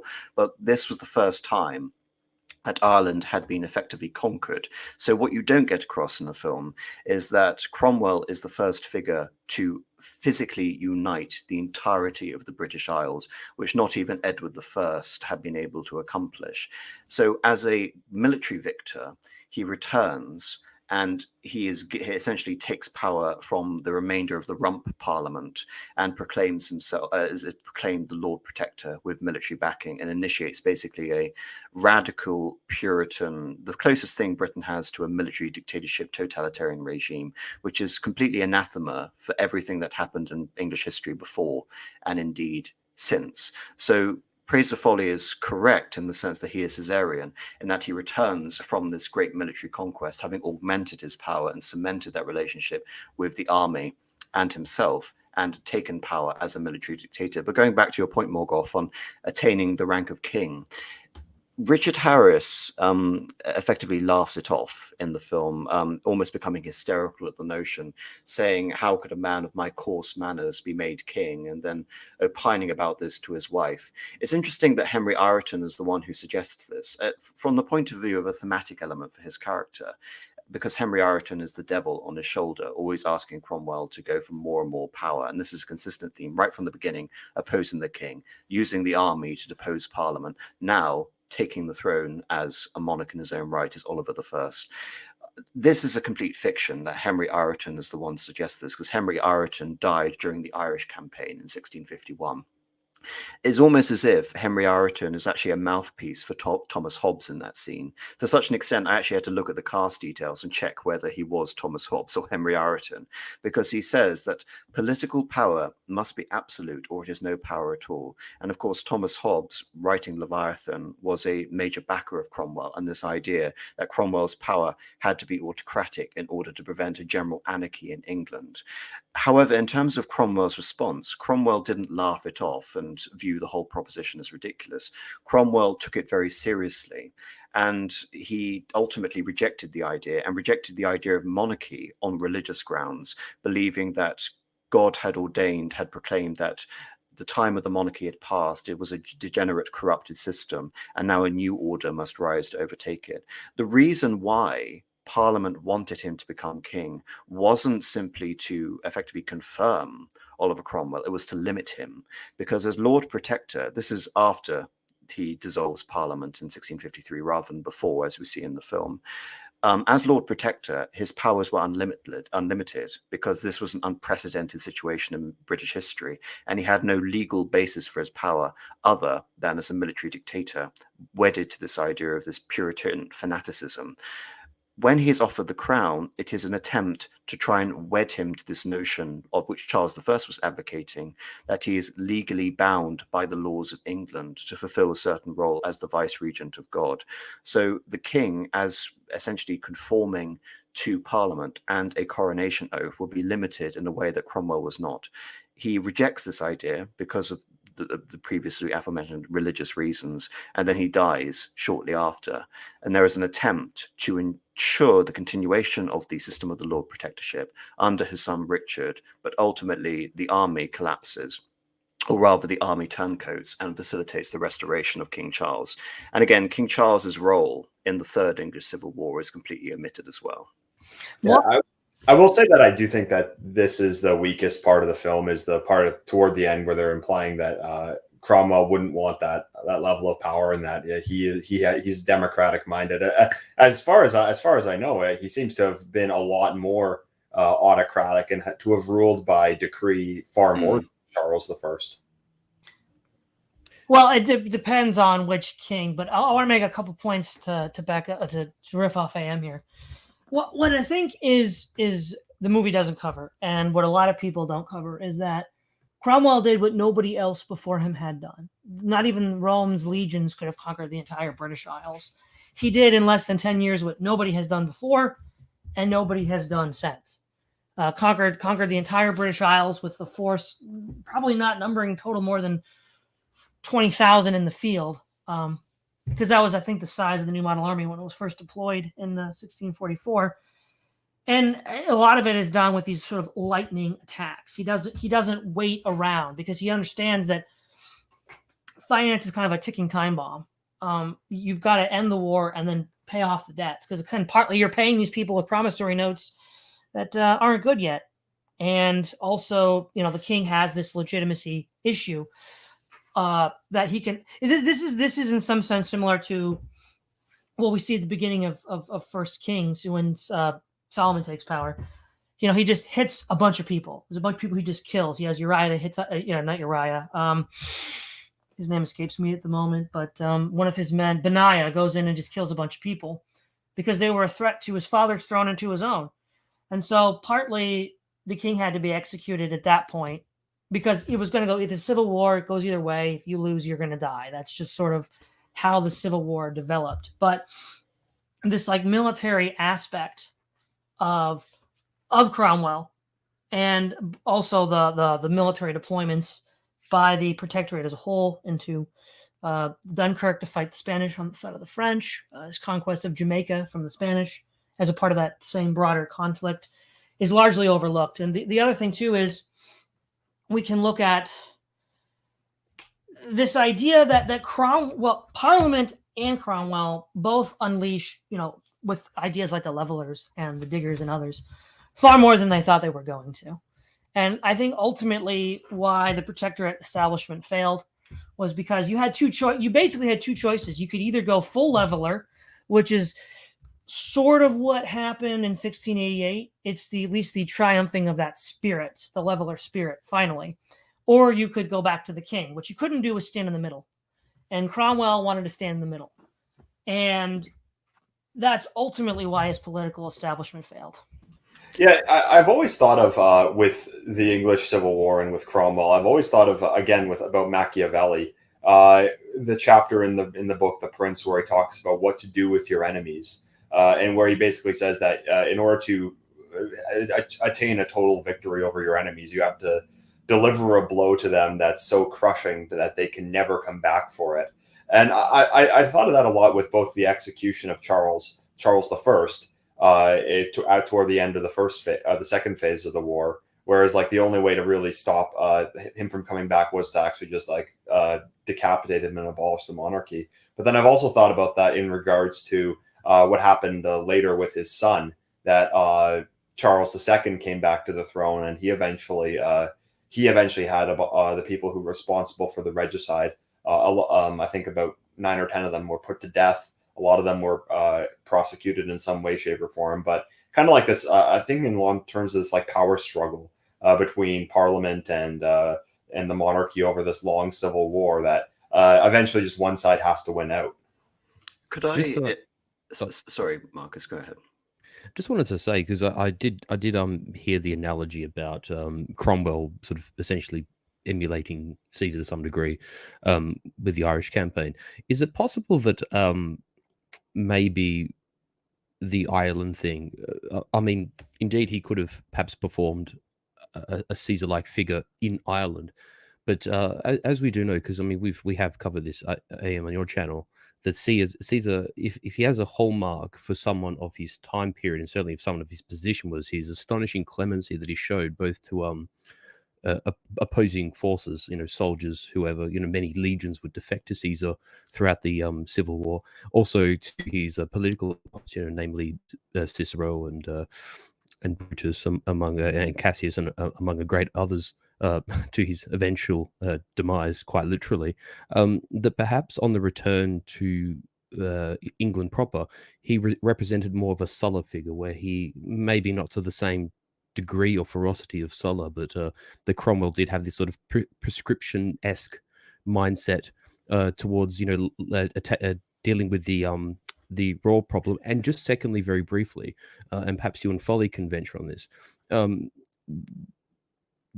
what happened in Ireland, because we see an event just prior to Ireland, we see obviously the 30s War on the continent. We see places such as Bavaria and Brandenburg, which sort of corresponds with the area around Berlin, among many other places, utterly devastated as a result of the 30s War. Is it due to similar things, circumstances due to sort of billeting and excesses by soldiers, which cause privation amongst the population? To what degree is that true and reflected in the movie, honestly or not? I can answer the first question and a bit of the second question, but as you know, Marcus, I'm not fully versed on military history.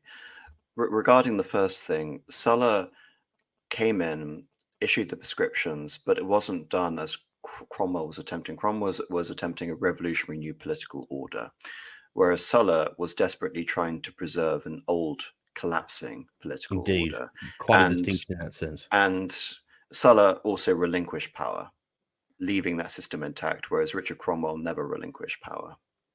And indeed, the logic, as Fraser Foley has indicated, of Cromwell's position as a military dictator, which was essentially shortened times in terms of the sort of financial aspects of it, is that it just had to keep expanding. Confirmation of rule in Ireland, confirmation of rule in Scotland, establishing the Commonwealth of the Three Kingdoms, then going on the offensive and attacking the Spanish Empire and its overseas provinces, again, as the extension of this idea of him attacking Catholicism as a power, but also laying the groundwork for, the global British Empire, etc. Regarding perhaps a comparison then to the Caesarians under Octavian and Mark Antony would be a better Yes, comparison yes. then in that sense, because they too brought in a new order. Anyway, Yes, sorry, in terms of continue, mate. the imperator, in terms of yes. wielding that autocratic power that Augustus Exactly, wielded. yes, Yes. yes. Except of course Cromwell's system didn't endure, unlike the Augustan order. But The regarding imperial system, yeah. regarding the horrors in Ireland, I can't exactly illustrate as to why the severity was such, because of course the differentiation between the 30 Years' War and the war in England is that the war in England, the atrocities were committed by a professional army, whereas the atrocities in the 30 Years' War were mainly committed by mercenary armies and over a very long course of time. In the case of Cromwell's invasion of Ireland, it is a rapid conquest done under the guise of a professional army. With the 30 Years' War, we're seeing on-off devastation of certain key areas, whether it be Franconia, whether it be Bavaria, whether it be the Palatinate, whether it be not necessarily parts of Bohemia, but definitely Saxony and Brandenburg, to the point that whole areas are depopulated and devastated, and we see casualty figures in the millions. So in this sense, what we're seeing in Ireland is the ferocity and the horrors of the 30 Years' War, albeit concentrated both in terms of location and in terms of time. Something could I add something to Furious's point? quickly then. Yeah, to the question. I think that the idea that in one way he's like Caesar is that in his biography of Caesar, J.S.C. Fuller points out that Caesar was cruel to foreigners, the Celts, the Gauls, but comparatively clement to the Romans that he fought. And I think we see this with Cromwell as well. Even credits to Cromwell like Clarendon, who wrote in the 17th century the history of the rebellion, as well as Winston Churchill, neither of who are fans of Cromwell, make a distinction between his domestic policy after the Civil War and his Irish policy. The Irish policy was more analogous to Caesar and Gaul because these were foreigners. And the domestic policy was, again, Cromwell had no intention of upending the economic political order of England at the sort of level of gentry and so on and so on. What we see with Ireland as well as an extension of the spirit of the age in the 30 Years' War. I agree that it was. It might be apocryphal, but it was attributed to Leopold, Holy Roman Emperor, that he would rather have with Bohemia a desert than a land of heretics. Whether he actually said that or not, what we see with the performance of the Catholic armies in southern Germany and Bohemia indicate that whether that was an apocryphal statement or not, that is exactly what happened. That's all I have to say.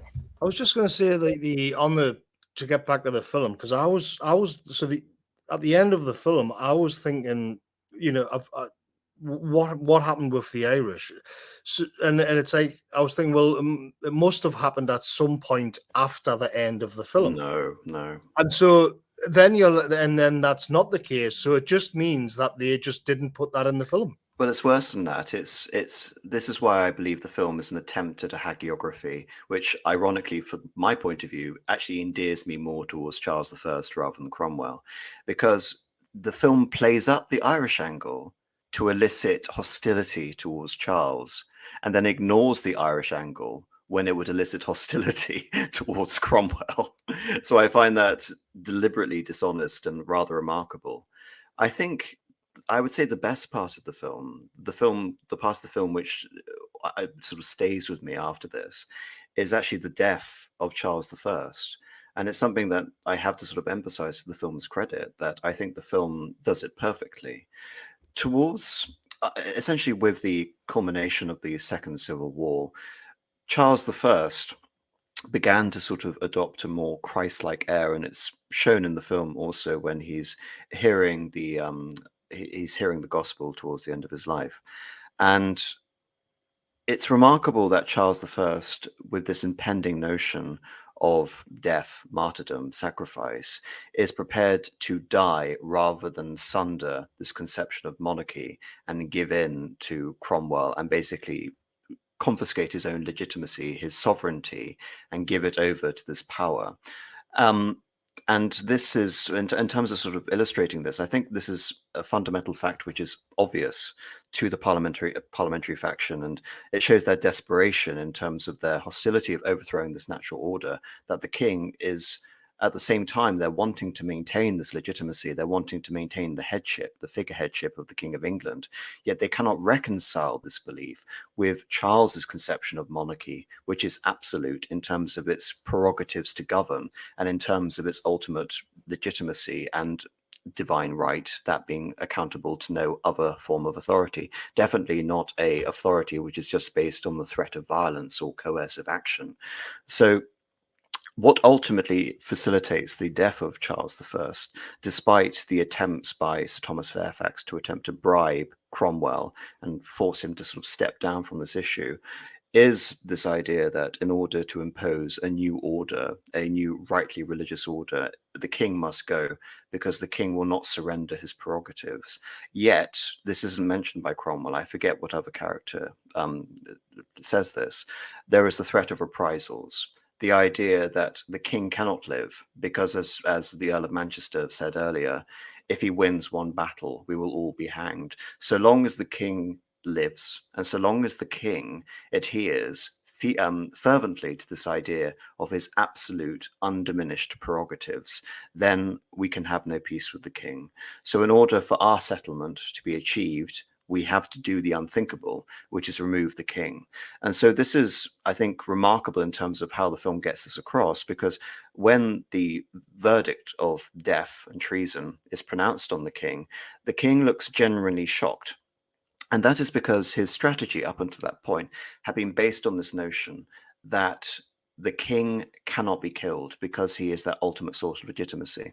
And everyone in that room should have known that.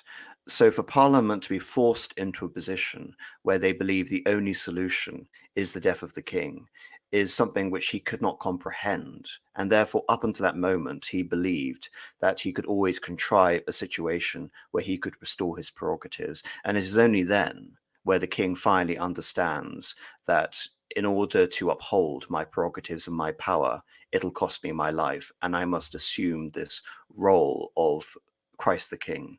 And it is remarkable in terms of his death, in terms of the nuance, in terms of his betrayal, the fact that he wears two shirts so he doesn't shiver under the cold, so his enemies can accuse him of cowardice before the end.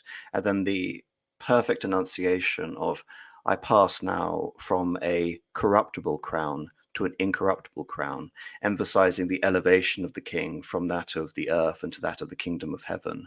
And then even the execution itself, where the king is essentially commanding the executioner, where I put out my hands, then you shall strike.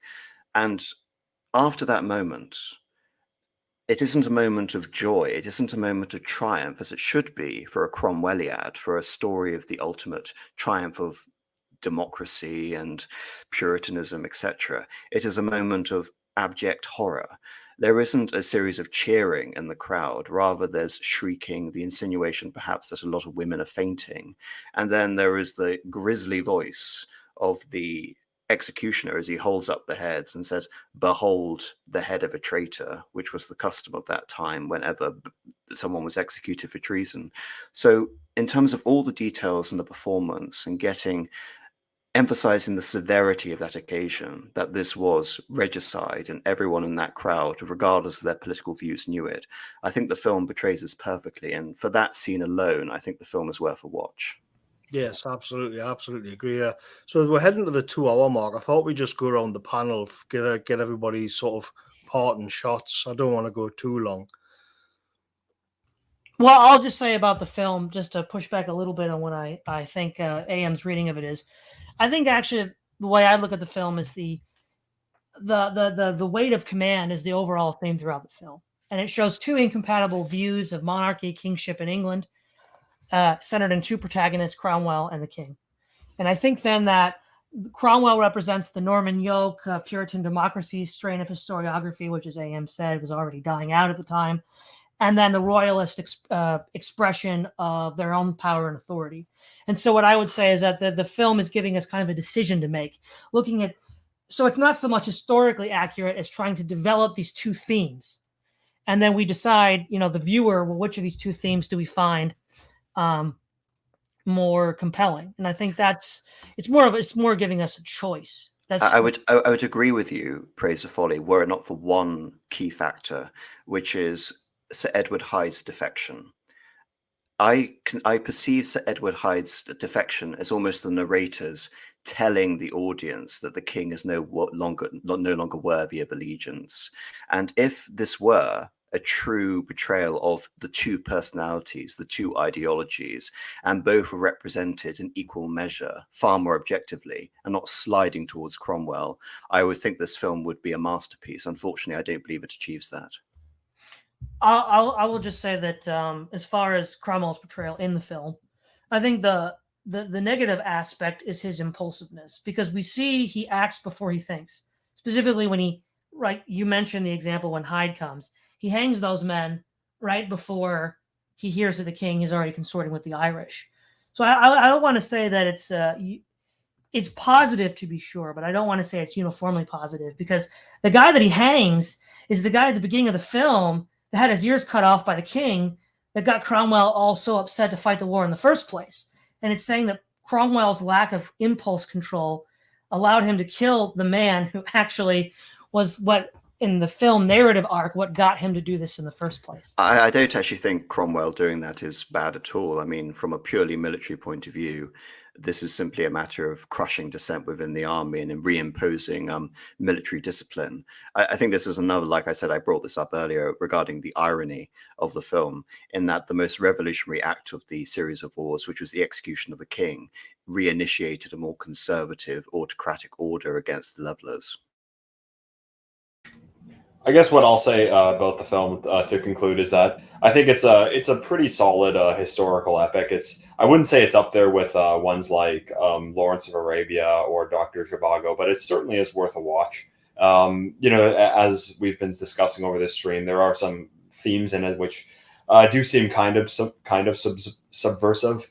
I do think they kind of played up the whole democracy angle a bit too much, but I really enjoyed the battle scenes. I thought they were really well shot. I thought that the costumes and the effects were beautiful. I love movies that use extras rather than effects for everything, and they just don't do that anymore. So that's another great aspect of it. And I do like the theme of I like the theme of religion, and I like the theme of power and the struggle between the two. And yes, I did really like the scene which AM mentioned about the death of Charles. That's a scene. That's a chapter in history, that the execution of Charles the First, which has always resonated with me. Just the boldness at which he faced his own demise, and how he remained a gentleman to the highest order to the end. So yeah, I'd say it's definitely worth a watch. I'll just hit that super chat there. Wonderful stream, lads. Could we get this panel together again for such films as Lion of the Desert, Lawrence of Arabia, or Fall of the Roman Empire? Well, we did. Lawrence of Arabia was the first ever classic movies stream that we did. Yeah. But yeah, maybe we can get do something else in the future. I've really enjoyed it. What I'll say, like I was saying before we went live, is I think it just from a purely like the perspective of the filmmaker, Oliver Cromwell is a difficult character to cast for. I mean, look, let's be honest. Richard Harris is a lot better looking. Like, where were the warts? Where was the, and the kind of chubby potato nose that you see on Oliver Cromwell's paintings and whatnot? Richard Harris is actually quite a good looking chap, and I don't think Oliver Cromwell was at all.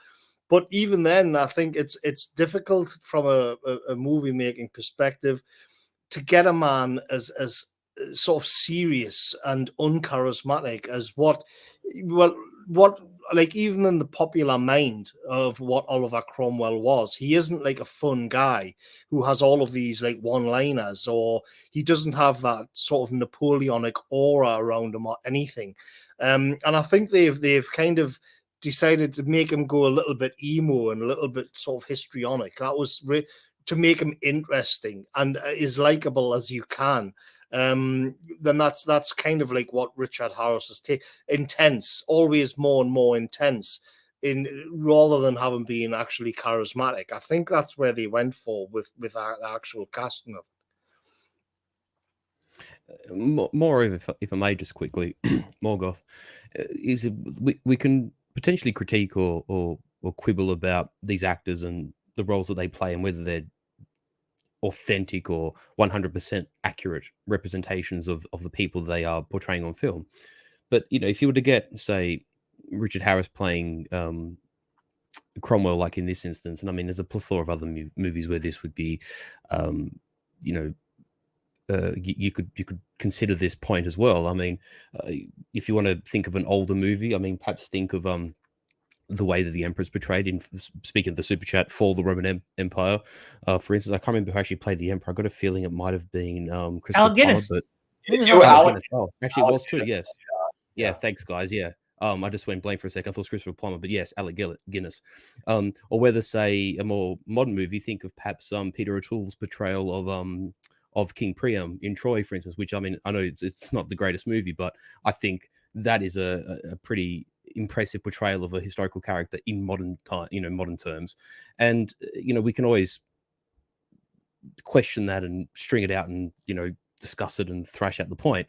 But what is stand out about these older movies, right, is that I really do think that these actors, even though, you know, they might have their own sort of ideological leanings or their own beliefs or whatever, given the kind of actors they are and the generation they grew up in, and, you know, the fact that most of these people have extensive experience in theatre and took their profession seriously. I mean, this is from a very different era than compared to our own.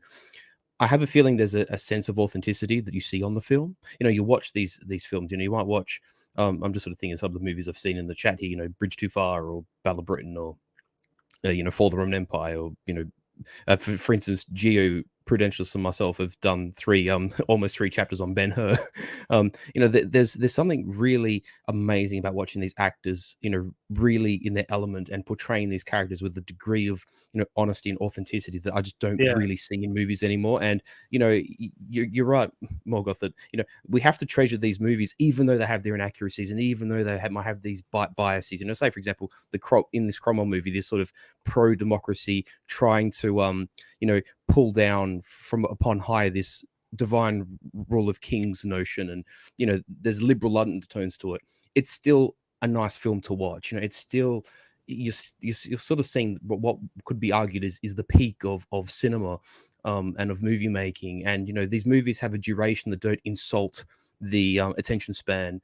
And, you know, because there's no CGI, they had to make these wonderful sets. They had to really portray these battles as well as they could prior to an age of CGI, you know, of costumes, of everything. It's just, you know, my recommendation for people is, and I'm sure you and Endeavour probably echoed this before, if you can get hard copies of these things, do so, because there'll come a time where they will be impossible to get. So if you like them, get them. The first watching that I did, which I think it was about a month ago, it was kind of strange because at first I was really sympathetic to Cromwell, and I was thinking, well, but this is me looking at it through my modern kind of situation in clown world, where it's kind of like, well, you've got this decadent elite, and he has this man with revolutionary zeal to clear them all out, and I can kind of get on board with that. But then, as the movie kind of, you know, as the story unfolded, I began to, like, more and more think, well, actually, no. Like, the puritanicals kind of nihilistic zealot, like, I'm not part of that camp. In the end, spiritually, I'm with Charles, I think, more than with Cromwell, embryonic SJW is that mold bugger argument. Yeah, you want to dive into sorry, I'm so happy to. Sorry, I'm so happy to hear you say that, Morgoth. all in it for unrepentant royalist here. I was going to say, you want to dive into that screen, Morgoth, and sew the king's head back on, you know, and put him back on the throne, as it were. Yeah, over the course of it, I gradually changed. We've got another super chat. We, the lords that were given our power from the king, believe the king has too much power and must listen to our desires, or else, if the English had a concept of the mandate of heaven, like China, they would have more standing in a religious way. Thank you very much for that. That's Glow in the Dark for $50. Thank you very much. Yeah, I just wanted to echo what Furious just said there. I mean, I think he really hits the nail on the head on really the cultural value of movies like Cromwell and these various other movies in this genre, that it really is the best that it is the best filmmaking that we've seen. I just love this era of film, and we just don't get that anymore. So I think it's important that we preserve that. Just another point I wanted to raise really quickly was that oh no, I've lost my train of thought. No, sorry, disregard it. I've lost the question. Sorry, guys, continue. So I guess next month we still haven't decided what we're going to do. No, We'll think about that anyway. Sorry, Endeavour. Sorry, may I come back in? I've just remembered my point.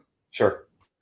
What's interesting about old movies, we've towards the end of this stream, we've sort of bandied a few movie titles around, and I mean, movies such as I sadly was unable to actually watch Cromwell. I couldn't actually like from start to finish. I actually watched bits and pieces of it, so I sort of got a reasonable grasp of it.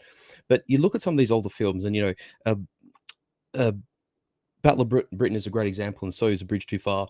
I suppose because they're more of a contemporaneous sort of time period. But Lawrence of Arabia has this sort of you have to sort of watch modern things to really understand how this was more honestly portrayed in older movies, whereby even if there's a slant, these older movies will actually try to demonstrate two sides of a narrative or two sides to a point. I'm not going to say it's impartial. I'm not going to say that it's, without bias or whatever. I mean, all of us on this panel, and I'm sure 90% of people listening, realize that those notions are gobbledygook, right?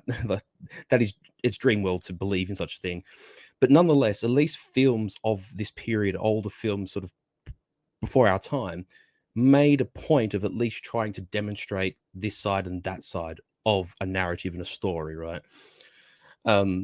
Whereas modern, you watch Dunkirk, for instance, and you just don't see the other side of the equation at all. You watch, say, Fury, you don't see the other side of the story at all. I just can't think of a modern movie that sort of touched on this period. So forgive me, I'm using sort of World War II analogies. But I think it's sort of important that, films of this period actually delve into that. And I think that's also what makes them a treasure. It was before, you might say, the total sort of inundation of this industry and, well, the particular city in which is the center point of this industry, being completely inundated by ideology. And I think that's also really special. I think when you look at films, let's say Battle of Britain or Bridge Too Far, the Germans speak German, and you sort of hear their motivations, and you sort of you hear the motivations and the disappointments on both sides, and sort of to this degree as well. Like you see the royalists and their struggle, you see the parliamentarians and their struggle. That just is almost non-existent today, and I think it's something that ought to be treasured in movies like this. All right. Todd, Apostolic Majesty, any parting shots? No parting shots from me. Just thank you very much for having me on. I very much enjoyed this discussion. Me too. Todd? Yeah, I'll just say follow me on Twitter, follow my YouTube channel, and follow me on Locals. I was about to do the shillings for you. Sorry, go ahead.